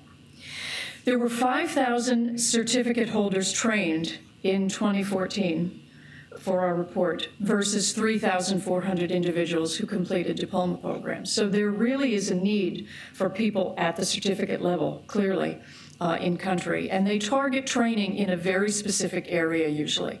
And it's usually in a macro area or a micro area of social work. So, for example, some of the topics that were reported to us in terms of macro topics included social work administration training for managers, and this is a certificate program in Vietnam, child protection system building with a focus on alternative care, which is a certificate in Cambodia, or parasocial work supervisor training, which is a certificate in Tanzania. Micro topics include basic social service training, which is in Cambodia, juvenile justice for social workers, which is a certificate in Nepal, or social welfare assistant, which is a certificate in Tanzania. The majority of certificate programs are in micro areas, suggesting the need to equip workers on the ground with knowledge, tools, and skills needed to carry out basic functions that support vulnerable populations. And this is really important.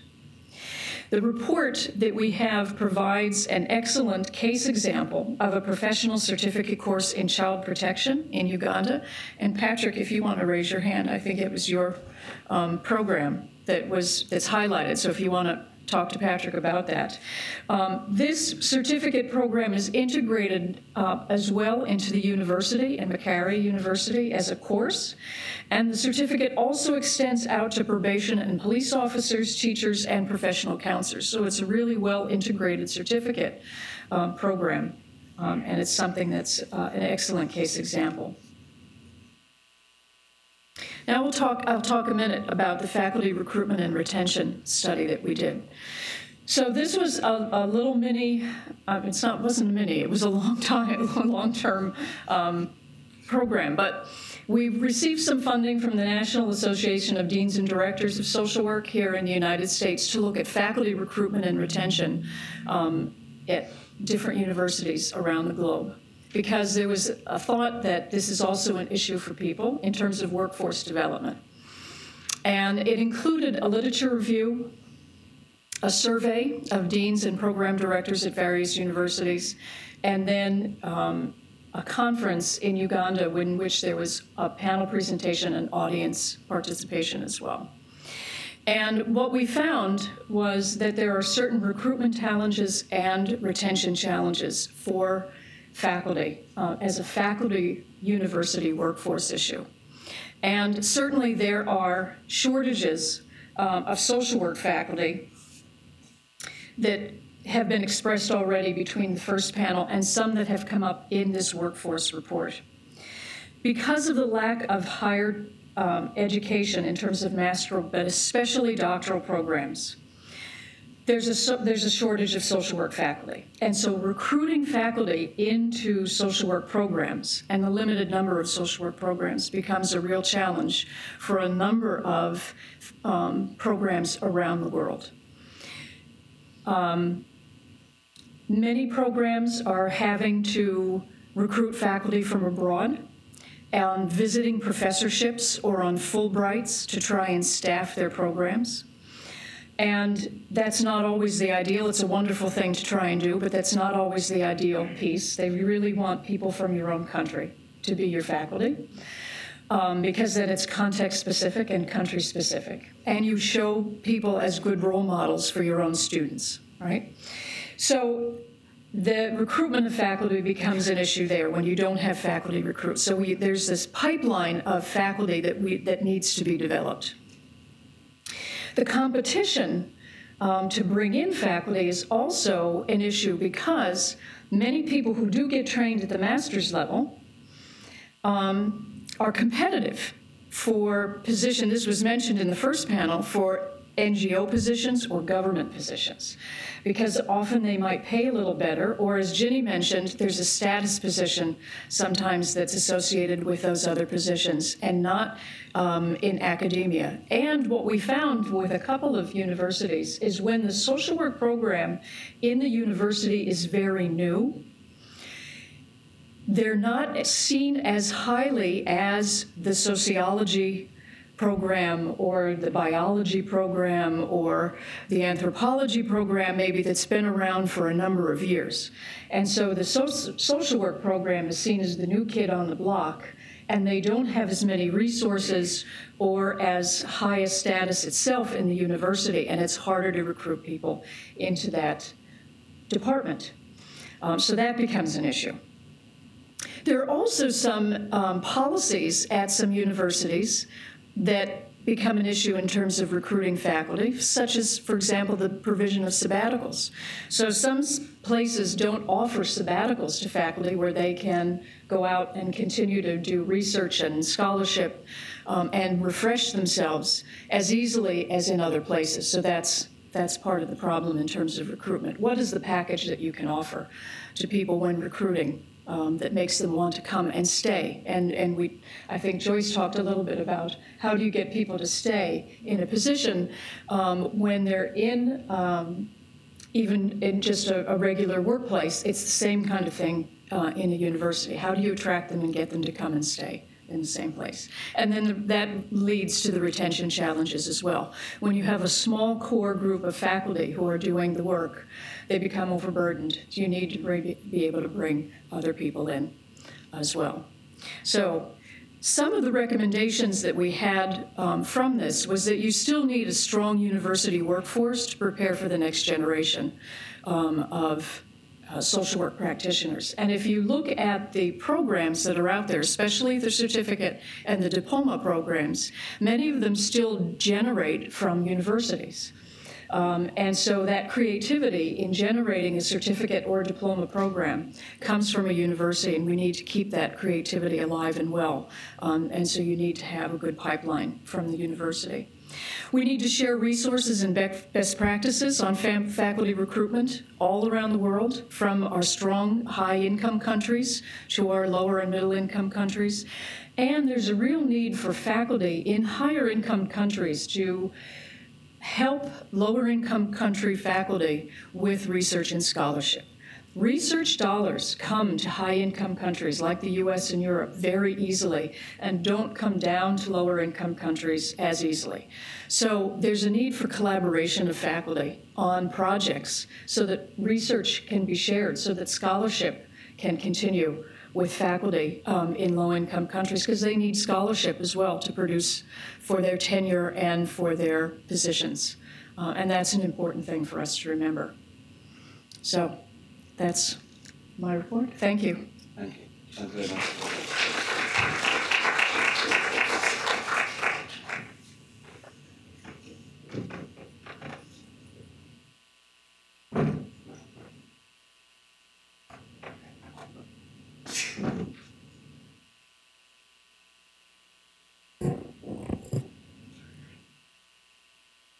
Thank you. I want to say that I appreciate the opportunity to present on behalf of the Alliance Interest Group on Paraprofessionals and my co-convener Nathan Links, who isn't here, but is electronically connected, on how competency frameworks contribute to the development of paraprofessionals in the social service workforce. This particular interest group was identified as a priority area at the initial review of members' interests, and it was convened in October 2013.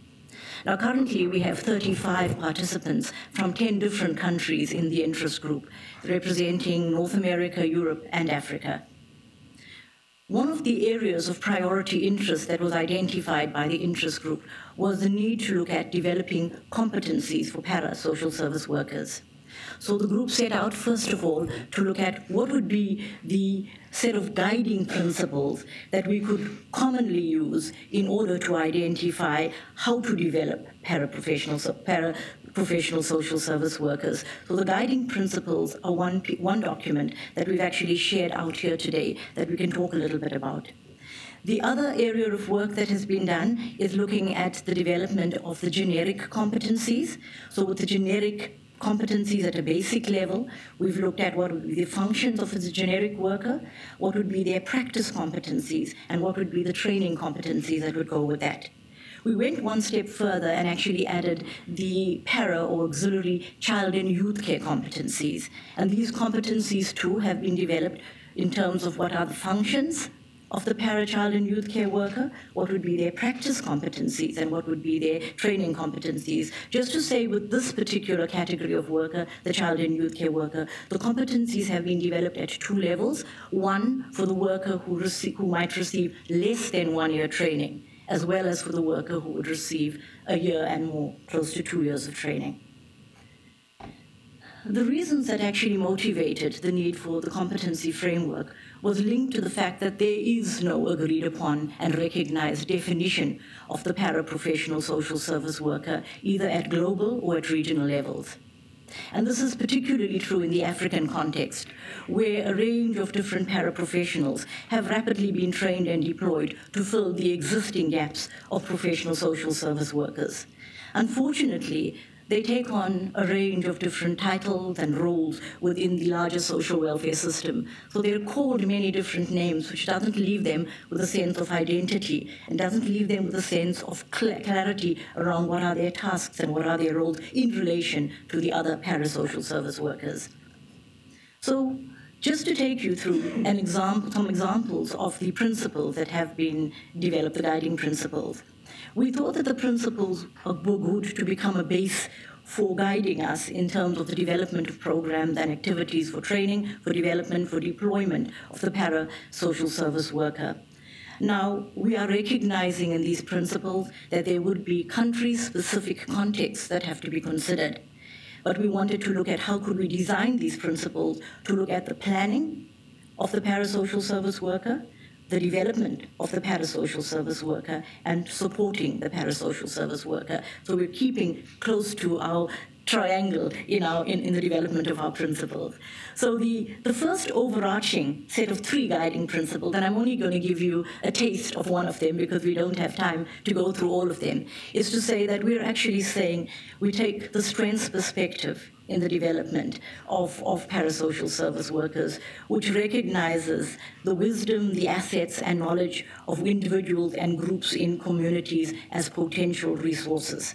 So we start with an example of an overarching principle that looks something like that, which is, as you can see, completely focused on context and recognition of expertise in community and families and individuals.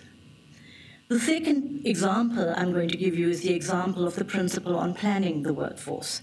So here we're actually saying a principle could be that we do need to have clear descriptions of functions, roles, and skills. These lead to the appropriate job descriptions. And when you're planning a workforce, please plan with your eye on what should they be doing and what skills would they need. If you look at the principles for the developing of the workforce, I think this is a very good example of the need for the career path. I think what we're saying with this principle is that we're needing to recognize the capacities and abilities in people and acknowledge that, and acknowledge as well that we're needing to look at professional advancement.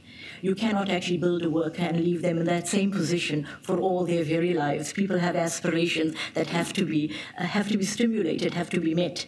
And you need to actually acknowledge that career pathing is an important part. I think we've heard it in some of the other presentations, that same point being made. And I think that's a very fundamental principle in developing a workforce.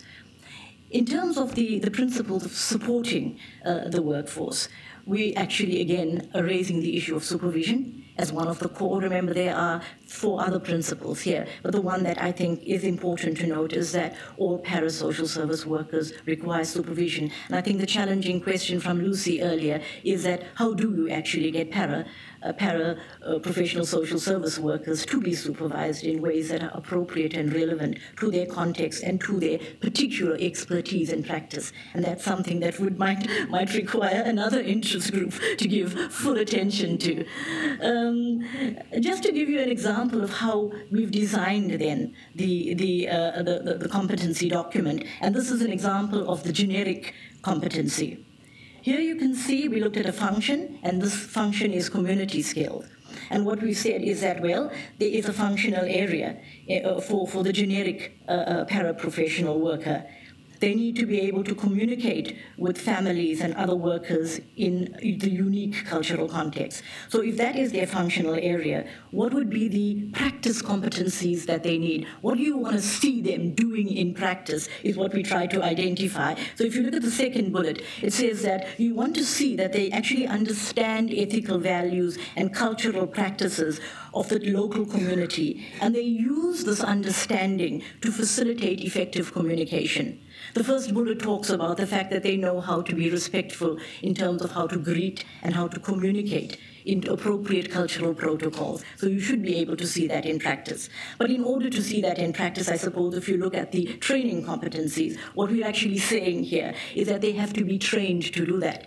And your training must match what you want to see in practice. So how are they able to demonstrate an understanding of ethical values at community level? How are they trained in order to demonstrate the cultural competence in various settings, especially related to local context? And obviously local context will be different, because we're looking at these competencies being really applicable to a diverse global workforce.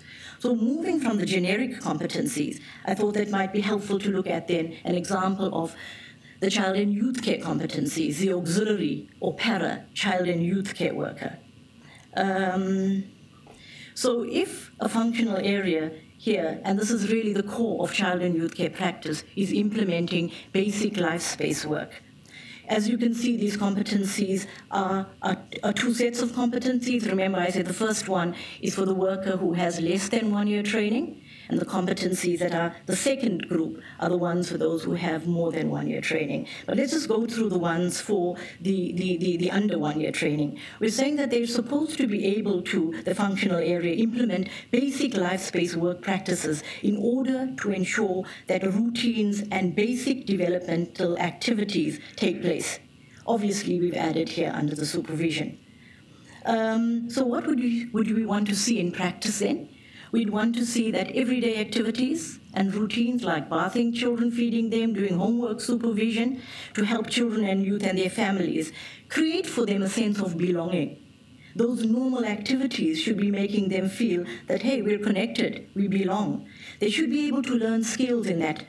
They should be able to make choices and take care of others. And choices, in children's work, we talk about children's participation. They can make choices about their lives. So if you expect a para worker, a para child and youth care worker to demonstrate this in practice, then how would you actually look at their training competencies? And what we were saying is that they must be able to then, in their training, learn to describe routines, what are routines, and activities in the life space, in the real living environment of the child. And they must be able to give examples of these, and they must be able to talk a little bit about how they can help children and youth develop by using ordinary life events. This next picture here might be helpful to demonstrate it. You can see a child and youth care worker is cooking with a child. In the next picture, they're either doing homework supervision or they're doing a reading activity. Another child care worker is getting a child ready for school. These are ordinary daily life events that are being used developmentally and in the best interests of the child's development. So you're not just cooking for children. You're cooking for children in a way that actually is either teaching them a skill, or you're talking about food and you're reclaiming memories that are linked to food that their mother cooked when she was alive, or you're bringing in the cultural diversity into the cooking. When you're reading a story, you're reading a story about child abuse. You're teaching the child to read at the same time. And you look at that child care work. I love that picture because she's got that child right next to her.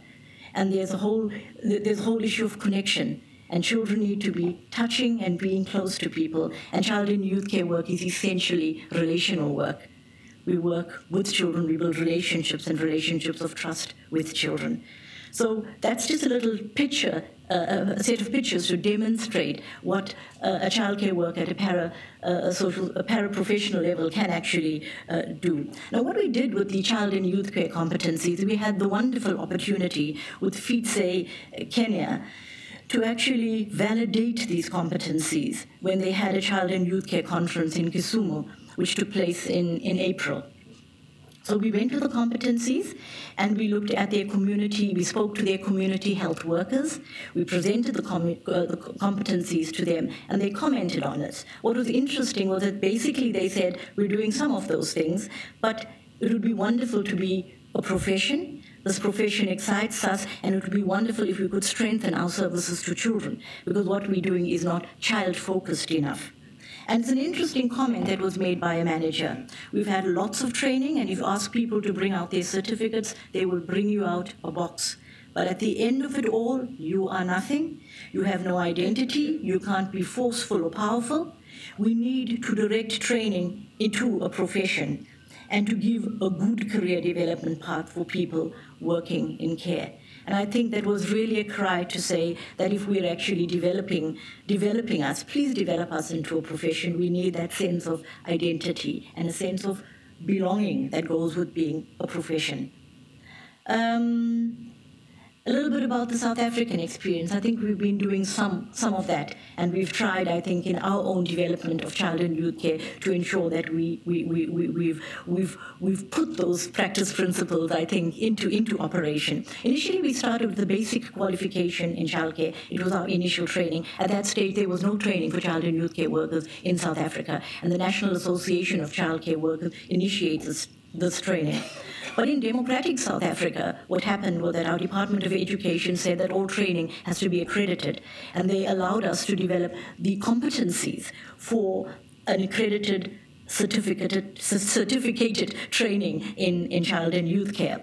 And what we did was, with the EasyBindi model, with the support from PEPFAR, UNICEF, as well as government, we started to initiate a model of community-based child and youth care workers responding to child-headed households and vulnerable families. Fortunately for us, it caught the attention of our minister. Our Minister of Social Development decided that she felt that this could be her flagship program, and part of her job creation and work creation program, she decided that there would be 10,000 child and youth care workers that would actually be scaled up in South Africa over a 5-year period. I'm happy to say that we've completed our second year, and we have 4,402, which is 44% of our target of childcare workers in training as we speak, and they are servicing 180,000 children in almost 309 EasyBindi projects, which are local CBOs and FBOs in deep rural areas in South Africa. But what is interesting is that the aspirations of these childcare workers is not all of them to remain at auxiliary level. They are para-level, they are auxiliary child and youth care workers. So we have concomitantly, in terms of the development of the workforce, we have the child and youth care degree that was offered at UNISA, which is the University of South Africa, and we have child care workers with that degree. And the Durban University of Technology now in South Africa is offering the child and youth care degree, and now pretty soon a master's degree in child and youth care. I think in a concomitant and very valuable process, because South African child and youth care workers now are celebrating, because our South African Council for Social Service Profession at last has decided to actually regulate child and youth care workers, which means licensed child and youth care workers at both auxiliary or para as well as professional level. So there are more than 6,000 child and youth care workers in the process of being regulated as we speak, which means they will be functioning by a code of ethics, and they would actually be identified as a key profession that is being developed in South Africa in partnership, working in partnership with social workers, which is the other distinct profession. So this little diagram just actually shows you how we see the career pathing for child and youth care workers with a very bottom-up approach. There will be always a larger number of para workers, but what we're doing is that we're building the degree, master's, PhD interest in child and youth care. So we will, in fact, in time have that supervisory workforce, but in the meanwhile, we have to have creative ways of responding to them. And I just thought I'd show you some pictures of the graduation. The first picture is a child and youth care worker who works within the Izibindi model. She's a supervisor, but now she completed her degree in child and youth care, so it's a lovely story of mobility. And the other two pictures are a graduation sponsored by PEPFAR USAID for 600 child and youth care workers around the country. This is history now, and they were given their certificates. You would see the minister and Anita Sampson, our support in USAID PEPFAR in South Africa, who was issuing out certificates. We have another 500 that are due for graduation. So that's our story of developing a workforce in South Africa. But I think that the competencies and the documents that we've prepared with the Global Social Service Workforce Alliance allows other countries to actually use these competencies and deliver the same kind of progression for workers bottom up. Thank you.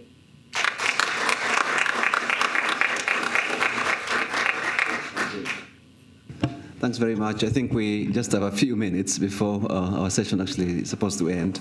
Very rich, findings and discussions, and I think let's have some questions or any experiences or examples that you have, let's say, around recruitment and retention challenges of faculty, because I know some of you here actually work in universities, and any collaboration that you might that's maybe going on in terms of research projects between faculty in the North, in the United States, and let's say Africa.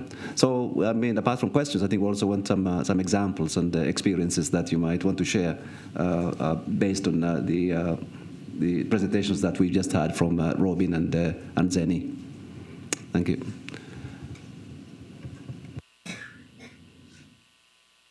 No hands, no questions. Yes, you go. Oh, sorry. We just, I'm from Southern Connecticut State University, the Department of Social Work, and we're just in the process because China has suddenly decided it needs, 80,000 social workers tomorrow. And they have no doctoral program, although there is one in Hong Kong, but I think for political reasons, they're not as eager to use it.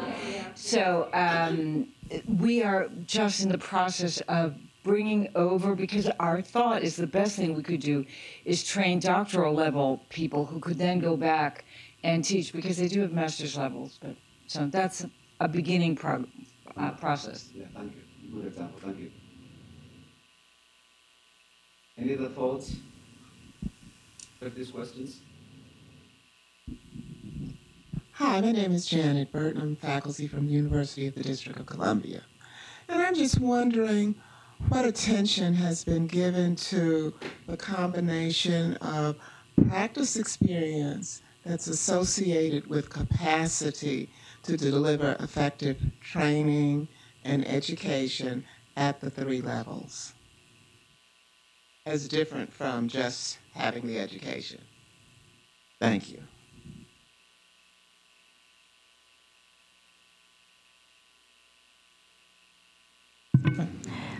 Yes, just to say that in South Africa, we have something called an RPL process, which is a recognition of prior learning. And what we have done is looked at what is the practice knowledge, what are the capacities of volunteers and others who exist and have been providing services in communities, and how can we actually link that to the formal education and courses. So there is a process of recognition of prior learning.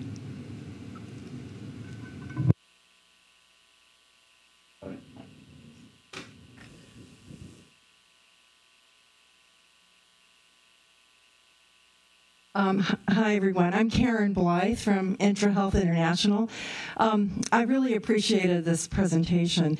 I was when Robin was talking about some of the developments in different countries, I was thinking about Tanzania because we, through the Capacity USAID-funded project in Tanzania, IntraHealth helped the Ministry of Health and Social Welfare develop the Paris social workers, although it was an expensive model. And, you know, the continuity. I was recently in Tanzania, and I was driving in the town in Mwanza where the training took place and thinking about, gosh, where is that? Where is it? Is it continuing? So I think that challenge of, so my question, so it is a huge challenge in terms of countries that are so resource poor and trying to create a new cadre. And so my questions are twofold. One is, do you see a role in donors and implementing partners in helping to guide governments, ministries of health and social welfare, in making those hard choices, those human resource choices of how to actually, where do you start in a country that is so resource poor? And Robin, you laid out the challenges of that, the conundrum that you presented. And then my second question has there been discussion as to whether or not some of the resource poor countries should try to integrate some of the social welfare competencies into like in Namibia, I believe, the community health extension worker cadre?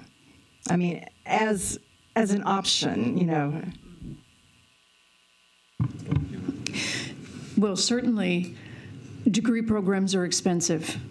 At the highest end, you know, and I think that's the other piece for doctoral programs.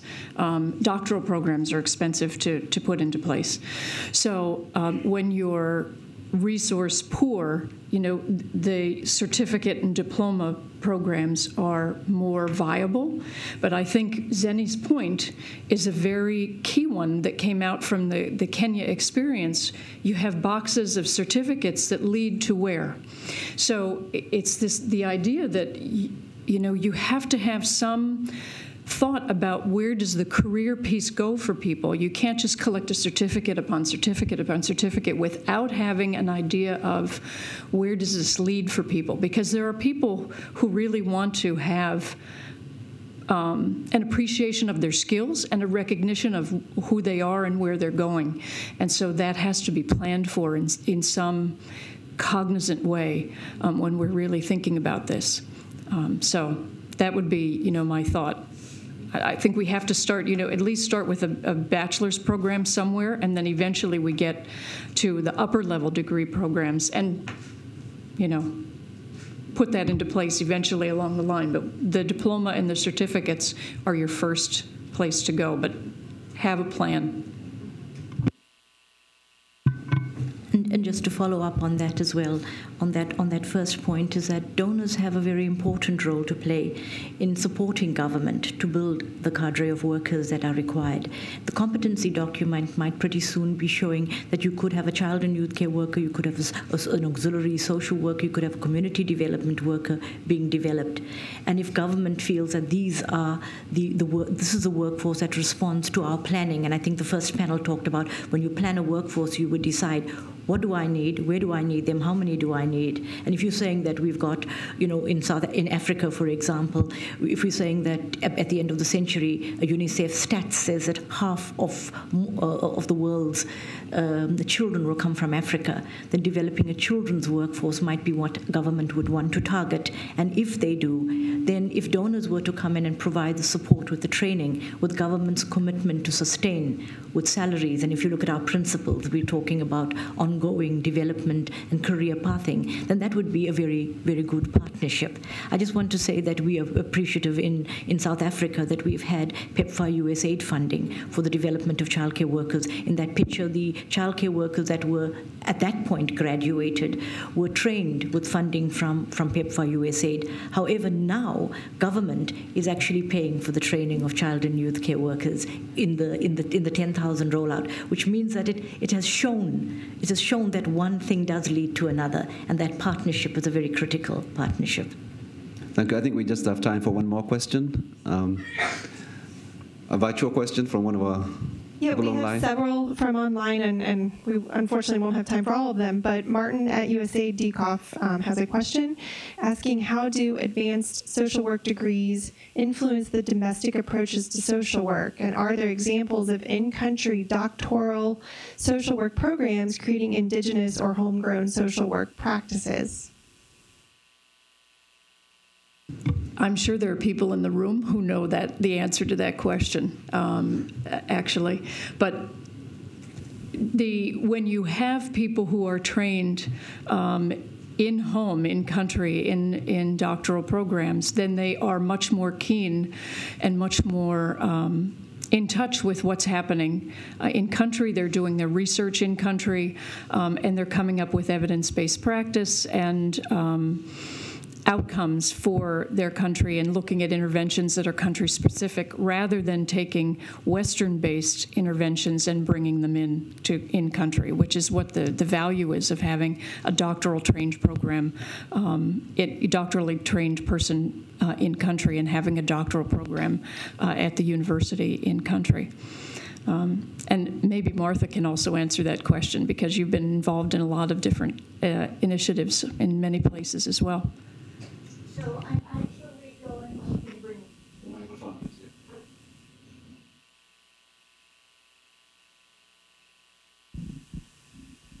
This is in no way my doing. I'm just a messenger. But I wanted to point out the social work program in Makere and in Uganda, and the social work program in Gulu University in northern Uganda. When northern Uganda was tremendously cut off from the rest of the country, they developed their social work program and did their own research on the effectiveness of indigenous practices.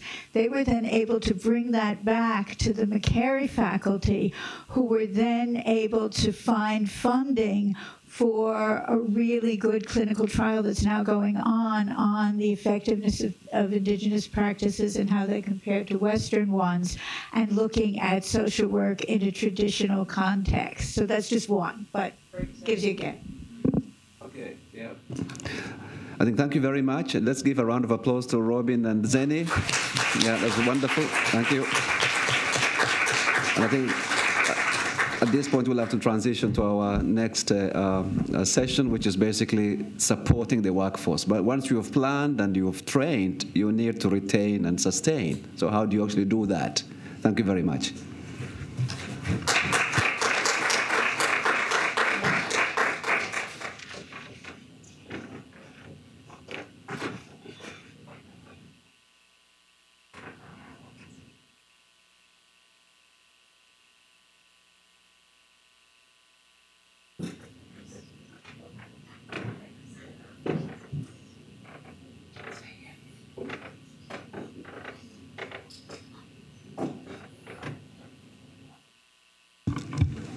So welcome to the third and final panel of this symposium today. My name is Silke Felten.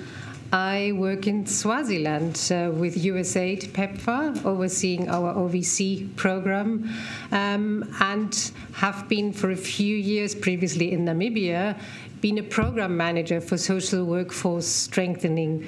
And I must say it's good to see, stepping a small step back, the bigger picture. It's good to see that the, shall we call it, sector or discipline of social workforce strengthening has really come of age. If I think back in 2010, when there was that big first conference funded by USAID, PEPFAR, and UNICEF, where the framework that we've been quoting a lot today of planning and developing and supporting the social workforce started off first. And now we have the first status report of where are we with social workforce strengthening.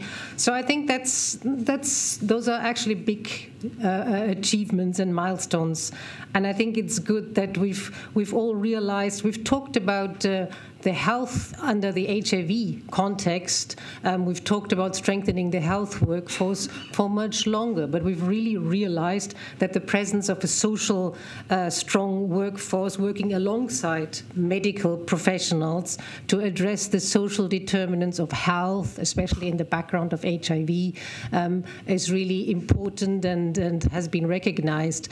And in our area in PEPFAR, the Human Resource Strategy for Health, the new one that has just come out, it includes a component of social work as well. So that is good to see.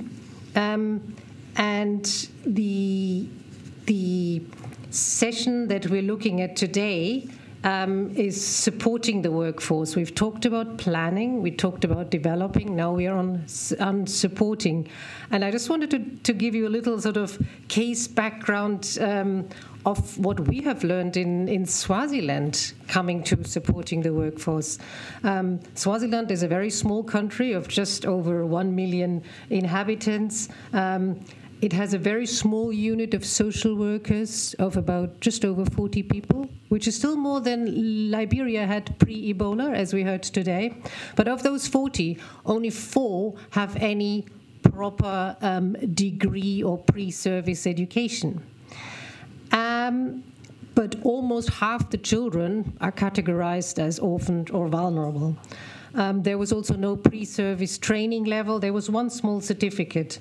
The profession isn't formally recognized, and there was no social work council or association that recognizes, which we'll talk about a little bit later. So for years, everyone in the sector thought, also as donors, we need to plan, we need to replan the workforce, because we need to get professionals into the workforce and start with a new organogram and get new cadres in. Then we found out that after years of working at that effort, we didn't really move very much forward, because as in every public service, restructuring, reorganization is a very complex process and it doesn't move very fast. Instead of throwing the baby out with the bathwater, we realized we should start to work with the cadres that we have in place, even if somebody is trained as a clerk and has learned on the job however best to work with children, vulnerable families, and so on. So under PEPFAR, we sort of started to work more at the sub-national level, not at the national level, at the district level, starting with mentoring and on-the-job training as basic as customer services. How do you deal with the clients that come to your office? Induction training and concepts of case management, which was all still very new to the staff there.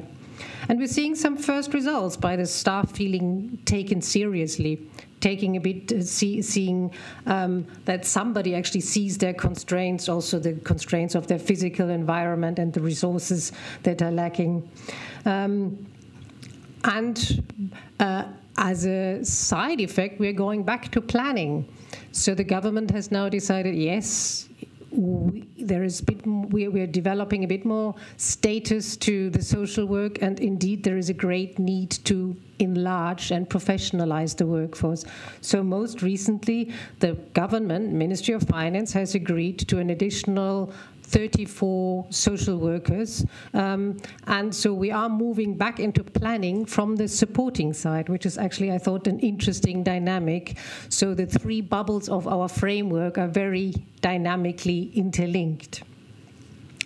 But the special focus of this session, and we only have one speaker, is the role of professional associations in supporting the workforce. Those associations are not yet ubiquitous, but definitely their number and realization of their importance is growing.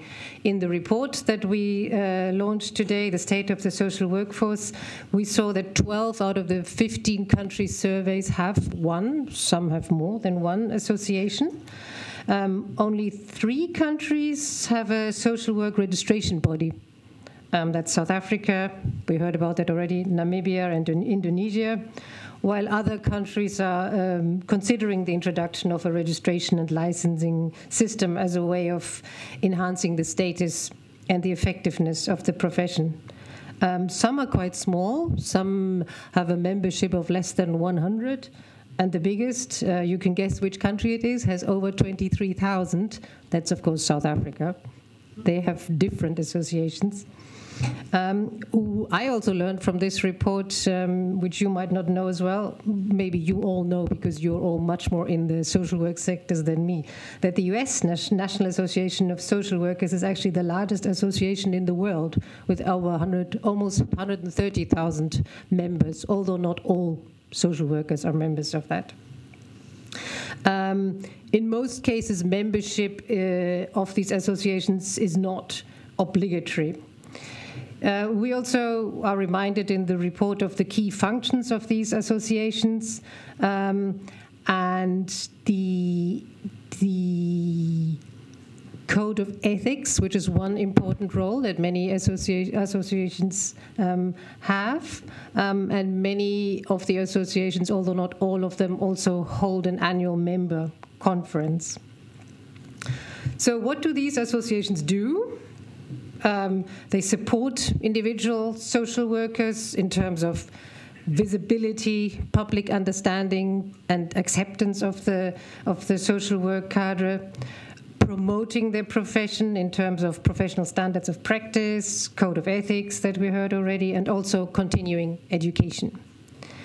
And also looking at advocacy and research on social policies that are very relevant for the work of social workers. So what does that look like in practice? We have our panelist today is from Georgia. Her name is not so easy to pronounce. Dr. Nadja Patraladze. She will correct me. She is here in her capacity as the chairperson of the Georgian Association of Social Workers. But she is based in Geneva with UNICEF in the Geneva office for Central Eastern Central Eastern Europe and the Commonwealth of Independent States. So she's giving us a concrete case examples of one professional social work association and what they do. Nadja.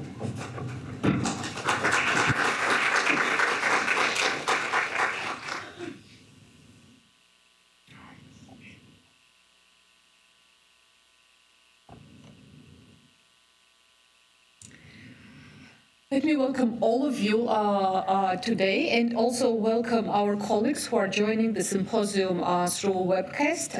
And I know that several colleagues of mine from different parts of the world are also listening to the symposium, which is so exciting. And thanks for your interest in this symposium and this work.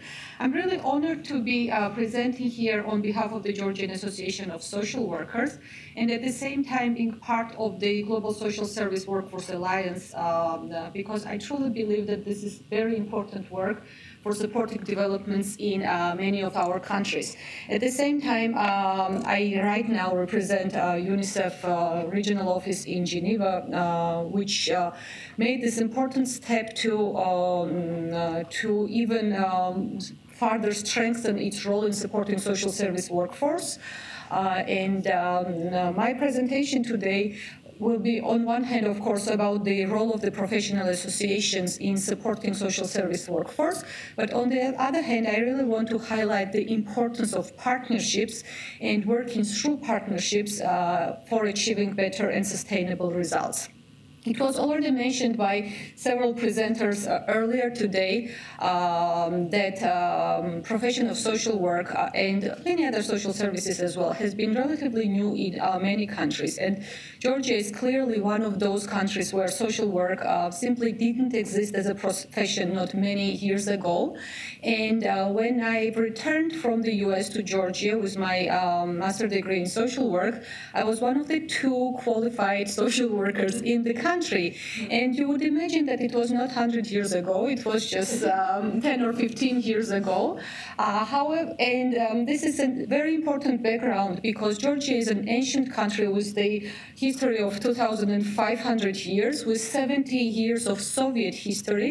And I would say that probably those 70 years of Soviet history has influenced a lot our past, because Soviet government was convinced that people did have social problems and hence didn't need social workers to support them in their life.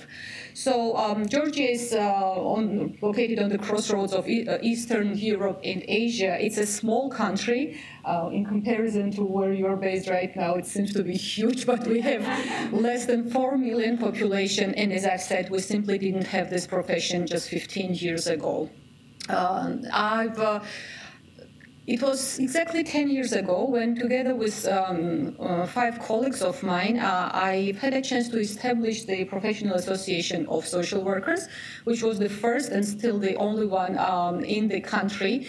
And we've had a very big mission. When discussing the roles of professional associations, usually we talk about the role of the association in supporting existing workforce. However, our mission was much broader because our aim was to support establishment of the profession as such. So we were starting from very beginning. And we were very clear that in order to do that, we had to develop partnerships and work in many different directions. And these directions were clearly development of the academic programs. And now we do have BA, MA, and PhD programs in social work, development of the legal basis and of also policies in order for this profession to exist and to be able to fully support vulnerable population and people needing this kind of support. And we were very clear that no one else would have developed a professional code of ethics and standards for professional social workers or paraprofessional social workers to follow. So now we do have the standards, and our members are following the standards, even though a profession is not yet regulated, and so it's difficult to be enforcing all of those. And we've been engaged for all these years in supporting development of social services and really providing technical assistance to everyone who thought that social work component and social service component was important for the developments in their field. So I know that most of you can't really see what is on that slide, but we've started in the situation when we've had nothing in the country. Right now, the association has 600 members. Most of them, many of them are paraprofessionals, and also we have members who have BA, MA, and few of them PhD degrees. And some of them are not even social workers. We have colleagues joining the association who truly believe in the importance of social work development. Hence, they share our mission and they are part of the association. 600 is a huge number of Georgia because this is a huge percent of our population and our social service workforce. So I think one of the main achievements for us was to develop very strong partnerships and to be able to work on many different levels and in different contexts. And so we have very close working relationships already by now developed with the state bodies. We work very closely and basically represent large part of the academia in our country. We work with service providers, and we do work with people who need social work support. At the same time, we truly believe that it's important to be connected internationally. So we're part of the International Federation of Social Workers, International Council on Social Welfare, Global Social Service Workforce Alliance, and many more, because it was mentioned that the research and development of the new evidence is very important for the healthy development of the profession. And because social work is so new in the country, because we don't have many people with PhD degrees in social work and have very little money for research in general, we believe that the evidence which comes to us from international networks is very important. However, when establishing the academic programs and in doing our everyday work, we have always always been trying to make sure that whatever we learn internationally is adapted to the situation and context in Georgia. And in all of this, we've been really very much supported by our very big and important supporters, which have been European Union, USAID, and UNICEF. And not because I've been working with them directly, I truly have to say that unless the support from these organizations and some others who've been supporting the country in this development for many years, nothing would have happened. I also want to acknowledge the Soros Foundation scholarship, which I had to study here at Washington University in St. Louis, and many other colleagues also now joining webcast have received in order to receive their graduate education here. And the question which was asked earlier in the previous session was how programs, academic programs develop in different countries, and this was our model, which really proved to be quite successful because in less than 10 years, as I've mentioned, we do have 3-level education. It is sustainable. It is taught by professionals who have academic degrees in social work and who also very well know the context in the country. The association has been involved in a variety of fields, and one of the big areas of our engagement was to support childcare system reform, which was big on the agenda in Georgia. In addition, we've been working and we've been involved in the juvenile justice system reform, healthcare reform, education reform, everywhere possible where we are able to advocate for the importance of social work as a profession, where we are able to lobby for introducing these roles in order to support intersectoral collaboration. We've been trying to do our best. But child care system reform has clearly been one of the biggest areas of our work, especially because, as I've mentioned, Georgia has Soviet heritage, which was not a very nice one, meaning that we've had a large number of residential institutions for children in theory deprived of parental care, but actually not being deprived of parental care. We've started with 5,000 children in the institutions. Right now we have 85. And all the partners engaged in this work, and this has been really a very collaborative effort, have been able to achieve this together. And I truly believe, and it's not only me, the country acknowledges that social work and the efforts of social workers were very important. Social workers were the ones who were in battle and working in the field on every day in order for the priorities of the child care system reform to be actually implemented. Now, to say a few words about what professional association can do to support these developments in different countries, the association was being able to do a lot. And as you can see, the association has, for example, developed social work assessment forms, which is now a statutory decree, and it's used countrywide by all child welfare statutory social workers. We've been able to develop gatekeeping policy and policy guiding principles, which is again the statutory decree, and is being used by so-called guardianship and care panels, which are the decision-making bodies countrywide deciding about the fate of children. We have been providing in-service trainings for social workers during all these years, and at the same time we've been able to advocate for the establishment of the certificate training program at Tbilisi State University for people who were paraprofessional social workers, who didn't have academic background, but they were practicing social work in the field. And it was of the crucial importance to sustain them in the field because we knew that never anytime soon we would have had enough qualified people to continue this work. There were lots of things that we've been trying to support the government and social workers with, and one of those, as I've mentioned, were standards, being these social work professional standards or child care standards. And big development also was to support establishment or introduction of monitoring system. And I want to say a few words about the monitoring system because it was also discussed in previous sessions. This is relatively new, and I'm not going to say that this system is working very well in the country, but for a moment we've been able to introduce monitoring at different levels. One is to establish, to lobby with the government and to have them establish the monitoring unit at the Ministry of Labor, Health and Social Affairs, which monitors all childcare services available in the country. And the way how childcare system works in our country is that these are non-governmental service providers licensed by the government, providing services, and now at the same time monitored by the government. So monitoring component here was of a particular importance. And at the same time, we've been able to help the government with the help of the UNICEF and USAID particularly to introduce professional supervision and performance appraisal system. And this is also a statutory thing right now. The policy was adopted by the government. It's being used by the government, but we've started this work together.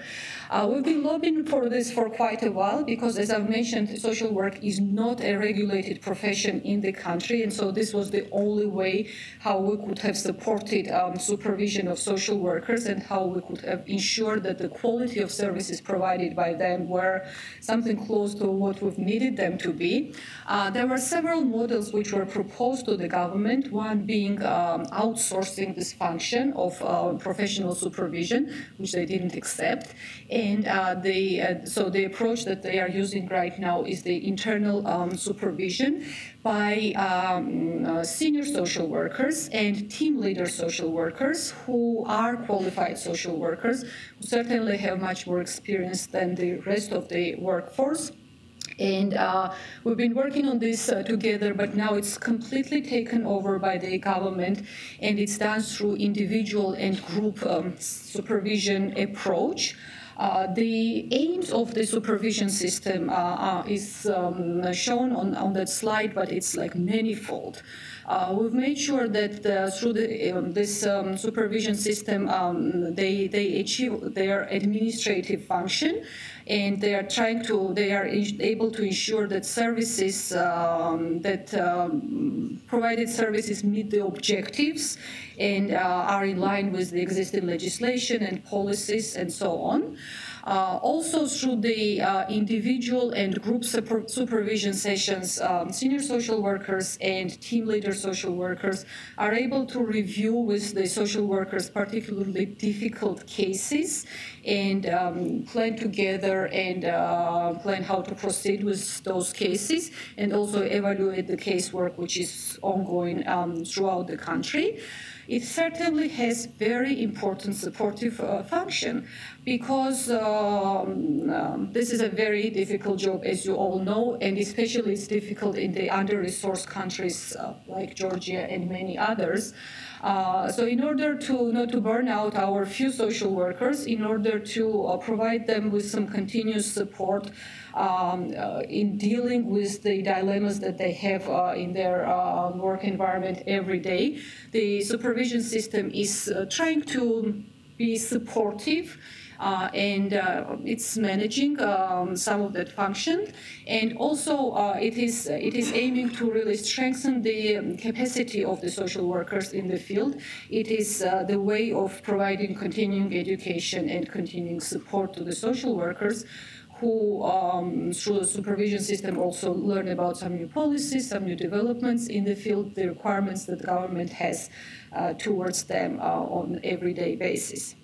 So this system has been established, adopted, institutionalized, and it's up and running. I should say that it's not as good as we all want it to be, but it's a good start, especially if you compare the situation with some of the other countries in the same region. And same region meaning so-called CIS region has 21 countries, most of which really have much longer history of social work development, and some still not having any social work education or even statutory social work function.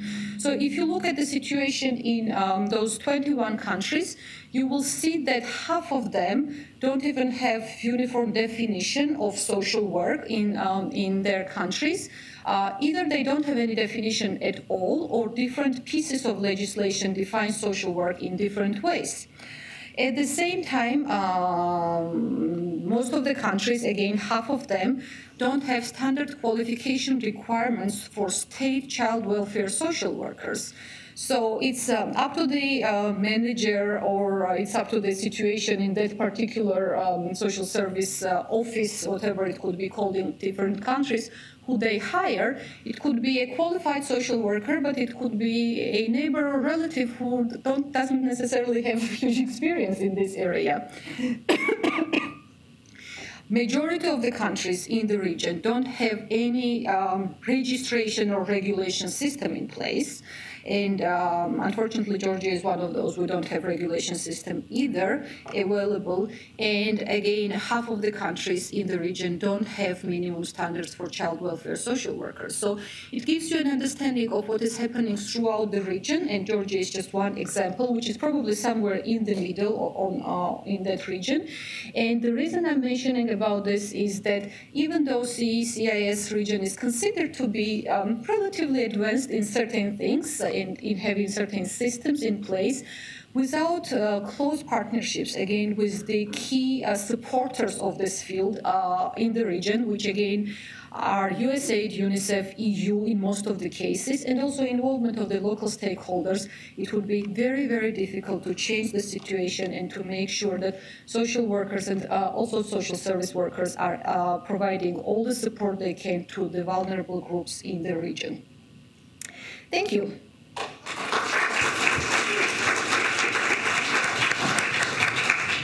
Thank you very much, Nadia.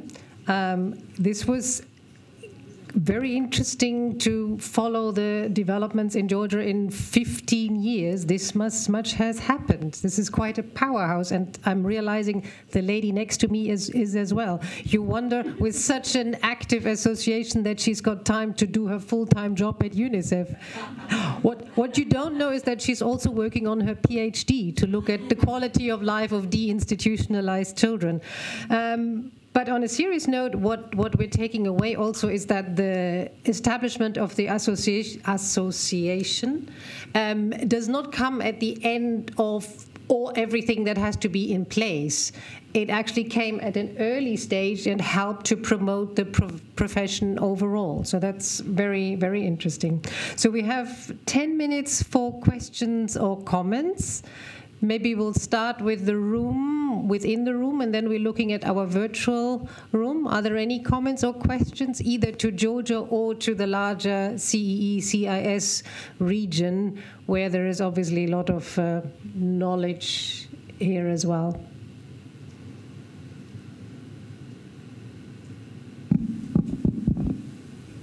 We're just waiting for the microphone to make sure that the webcast listens. Oh, she doesn't know where to start. Yes, with the back there, sorry. Hi, thanks, Nadia. My name is Matt Stevens. I'm with World Vision, and I actually had the pleasure of being in Georgia in 2004 when the Georgian Association of Social Work was being formed.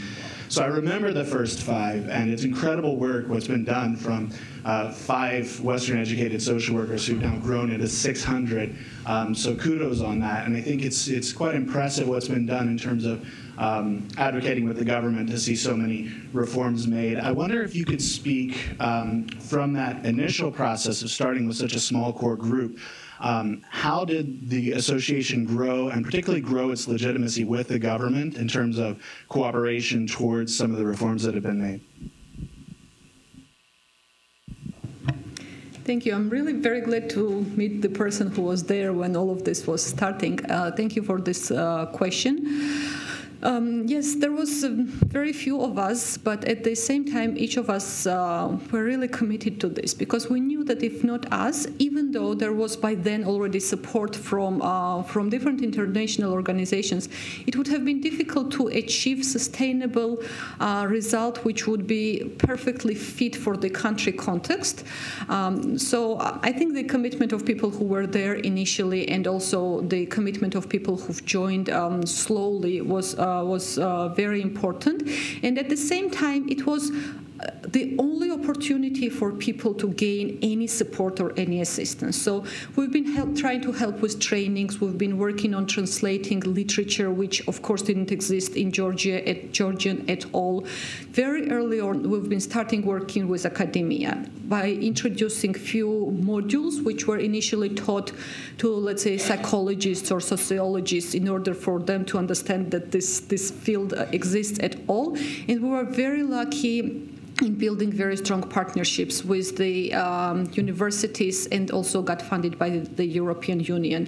And all of this has really helped in supporting academic part of the developments.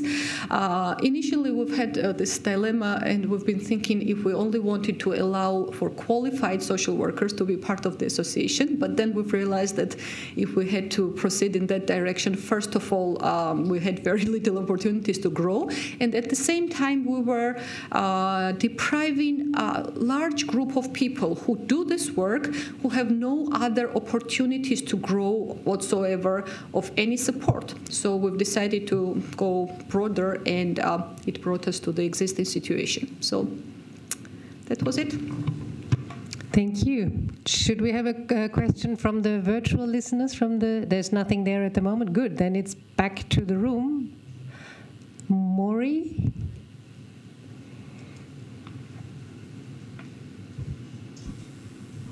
Thank you. So Nadia and I were classmates. We studied social work together. And so when you say that all of this happened in 15 years, I'm reminded that it's been 15 years since I graduated from graduate school. And I feel very old. But, well, this question is a little off topic, but I know because we've had conversations before, and you did mention in your presentation today that, you know, Georgia is the social service system, or the social welfare and child protection system, is making this shift from kind of a more a system that promotes institutionalization to one that really promotes family care. And I know that the Alliance recently published a technical brief that talked about how the social service workforce has to kind of adapt to those changes in the social service sector. And I wonder if you could talk a little bit about what that means for those social service workforce in Georgia, and how that has worked. I know this is a new workforce, and so perhaps that workforce is coming at a good time, and maybe that transition is easier because this is a new workforce, but I imagine that it's a difficult transition in other ways. Thank you for this question. It's a favorite topic for me, so I'm happy to answer this question. I think maybe Georgia was in that way in a little bit easier situation, because as you've pointed out, the social service workforce was not there for it to change its mindset. It just didn't exist, and so once people started being training, they were already trained with these concepts and with these priorities. However, there are plenty of other people, professionals in the country which worked in the existing systems for decades. And even though I myself have medical background, I have to say that medical healthcare professionals are one of those who are most difficult to change, because their social norms and their way of working were so much supporting the existing way of childcare system, which was pretty much institutional, which was pretty much about placing children with special needs very easily into institutional care. So on one hand, it was slightly easier with social workers because that's how they were trained, but at the same time, they have to work in the environment where not everybody else thinks in those lines. So I think that the joint efforts, and again, I keep talking about joint efforts, but joint efforts of the non-governmental sector, which, for example, has formed the network of more than 50 non-governmentals doing their pieces around the joint strategy, also close collaboration with the government, and also really very big support from, I keep mentioning, but still USAID, UNICEF, EU at that time really supported us in these developments. And Georgia is one of the very few in that region which has managed that transition from heavily institutional care to almost free of institutional care in that region. And we are quite successful in having very good alternative services developed. not very good. Alternative services developed. I mean, very good. And talking about the quality is a different story because it takes years of developments. But we do have community-based services to support families. We do have a number of alternatives, including foster care, which simply didn't exist some 10 years ago. So things are shifting. And what is good that this shift is sustainable. Nothing has been reversed. Nothing is going back to the existing system, which was not good at all. Thank you. That's a fascinating area. We would have time for one last question, if it can be answered briefly. If not, any more hands up? Nothing from the web? Okay, last, please. I could really see the pioneering spirit of Nadia. I mean, so many social norms changed in 15 years. That's really something. My question is more of, I think it comes from the first question also about what did you do with government? You know, when you, in terms of advocating for change, because government is the hardest to persuade. So what strategies were used to do that? Or is that a secret? No secrets whatsoever. Just not long ago, we were thinking that, not that we've done anything special, we don't feel like that, but maybe it's time for us to start, writing something about it, because some other countries which are in the same situation might benefit from our experience, which is, again, very limited. But it was all about just being persistent and being committed and constantly trying to work with them. There was a question in earlier sessions, and I think that's the case in every country. None of this can be achieved quickly unless you consistently, persistently continue working with the representatives of the government, which change every other day, and that's a huge challenge as well. And it has been a challenge, of course, not only for us, but for everyone who has been doing work in the country. I think it's really difficult to do anything. And on the other hand, without the government support and their will and commitment, you can't really achieve much. At the same time, the awareness raising and a bit of education, a bit of persistence has helped, but we've been lucky with few people who were champions and happened to be, who were in the government and happened to become champions in the government sector for this field. So just combination of all of these factors, I guess. Thank you. Thank you. So that concludes our last panel of the day, and we will have closing remarks by Dr. James McCaffrey. Thank you very much.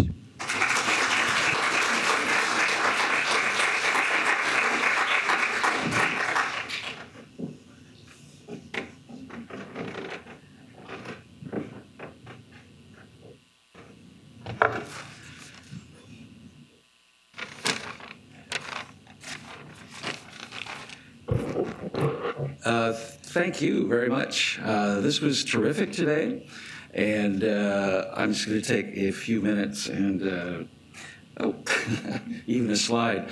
To me, there are any number of things that could come out of this, but there were three key messages. One is that we're all in the room and virtually because we all work at some level of trying to strengthen the social service or social welfare system that serves communities and vulnerable families and children. And that the workforce is a real key and real critical to do this. I like Ginny's metaphor of it's the wheels on a car. And that there's all kinds of things that you can picture the car being, but if the wheels aren't there, or if the tires are all flat, it doesn't go very far. And so we've all been in situations where we've heard wonderful programs described, and sometimes you say, well, who's going to carry out that program? And that people go, oh, the workforce, without a lot of thought about the fact that the workforce may be either not there or understaffed or burned out or not supported. So that's one thing. It's the workforce is really, really critical to the whole sort of social service system. Secondly, that workforce data is really important to do almost anything with that. The Jennifer Adams' comment of what gets measured gets done is really important. It's really critical. And I would add in there that what gets measured can then be use to inform evidence-based decision-making. And I think we had lots of examples of that from the speakers. I think Karen Heisler's examples from Liberia were wonderful. They were grouped according to the planning, developing, and support. Just a really good case study in some ways of some very specific pieces of data that came in that were causing and informing further interventions in that area. The Robbins example from the faculty, we all say, well, we need to increase the workforce. And a lot of times people think about increasing the workforce by finding ways to recruit more students or support more students and so on. All these things are really good, but if you don't have the faculty, it doesn't do much good. And so the idea of saying, well, what is the status with faculty and where are they? Are there enough? Are they supported? What would it cause what's the best way to expand the faculty in qualitative ways? And I think that even that relates to the professional associations in some ways, and that's how the planning and developing and supporting kind of work together around it. There's a status issue around it, and so sometimes people get degrees, but they're attracted to other professions because of the status. Well, what can professional associations do to increase the legitimacy of the profession, and both in the eyes of people who go into it as well as external? And that's real important, and I thought that Nadia's example was that. From Joyce, doing the assessment in Namibia, in some ways updating something that was done in 2004 or 2005, but then doing it again and saying, what's the current status of it and what else do we need to do? So there were a number of different kind of messages for me around the importance of data, where we are with it, and how we get more of it, and how we use that to inform our decisions. And I guess the third one is just a kind of pitch for this. I mean, it's a first step, and it's really important to kind of browse through it and find out what we can learn from it. And what you could do, each and every one of you, if you're in the position at some point, is to support the continuing contributions to this, because we will be updating this. We will be taking a look quarterly at some specific things and figuring out what other data can we get, how can we include other countries. So a lot of you are working with different elements and different programs and may have access to be able to support this. So if you get a message from us around can you provide us with some data? Can you provide it in a way that we can share with other members of the Alliance? So I think the more data we have, the more evidence we have, the better off we're going to be. So that, those were at least some messages that I got this, and this was terrific. And I want to thank each and every speaker and the panel kind of coordinators and the facilitators. They were just great. And in terms of people that were a little bit working behind the scenes, although here today also, Nicole Brown is in the back, and she is the communications person for the Alliance.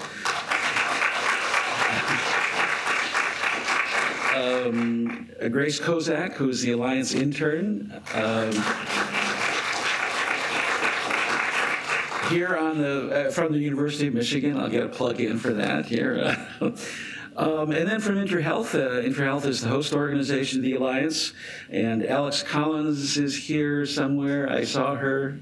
Alex, stand up. And Samantha Coronel, is she here? Yes, well, you stand up. So,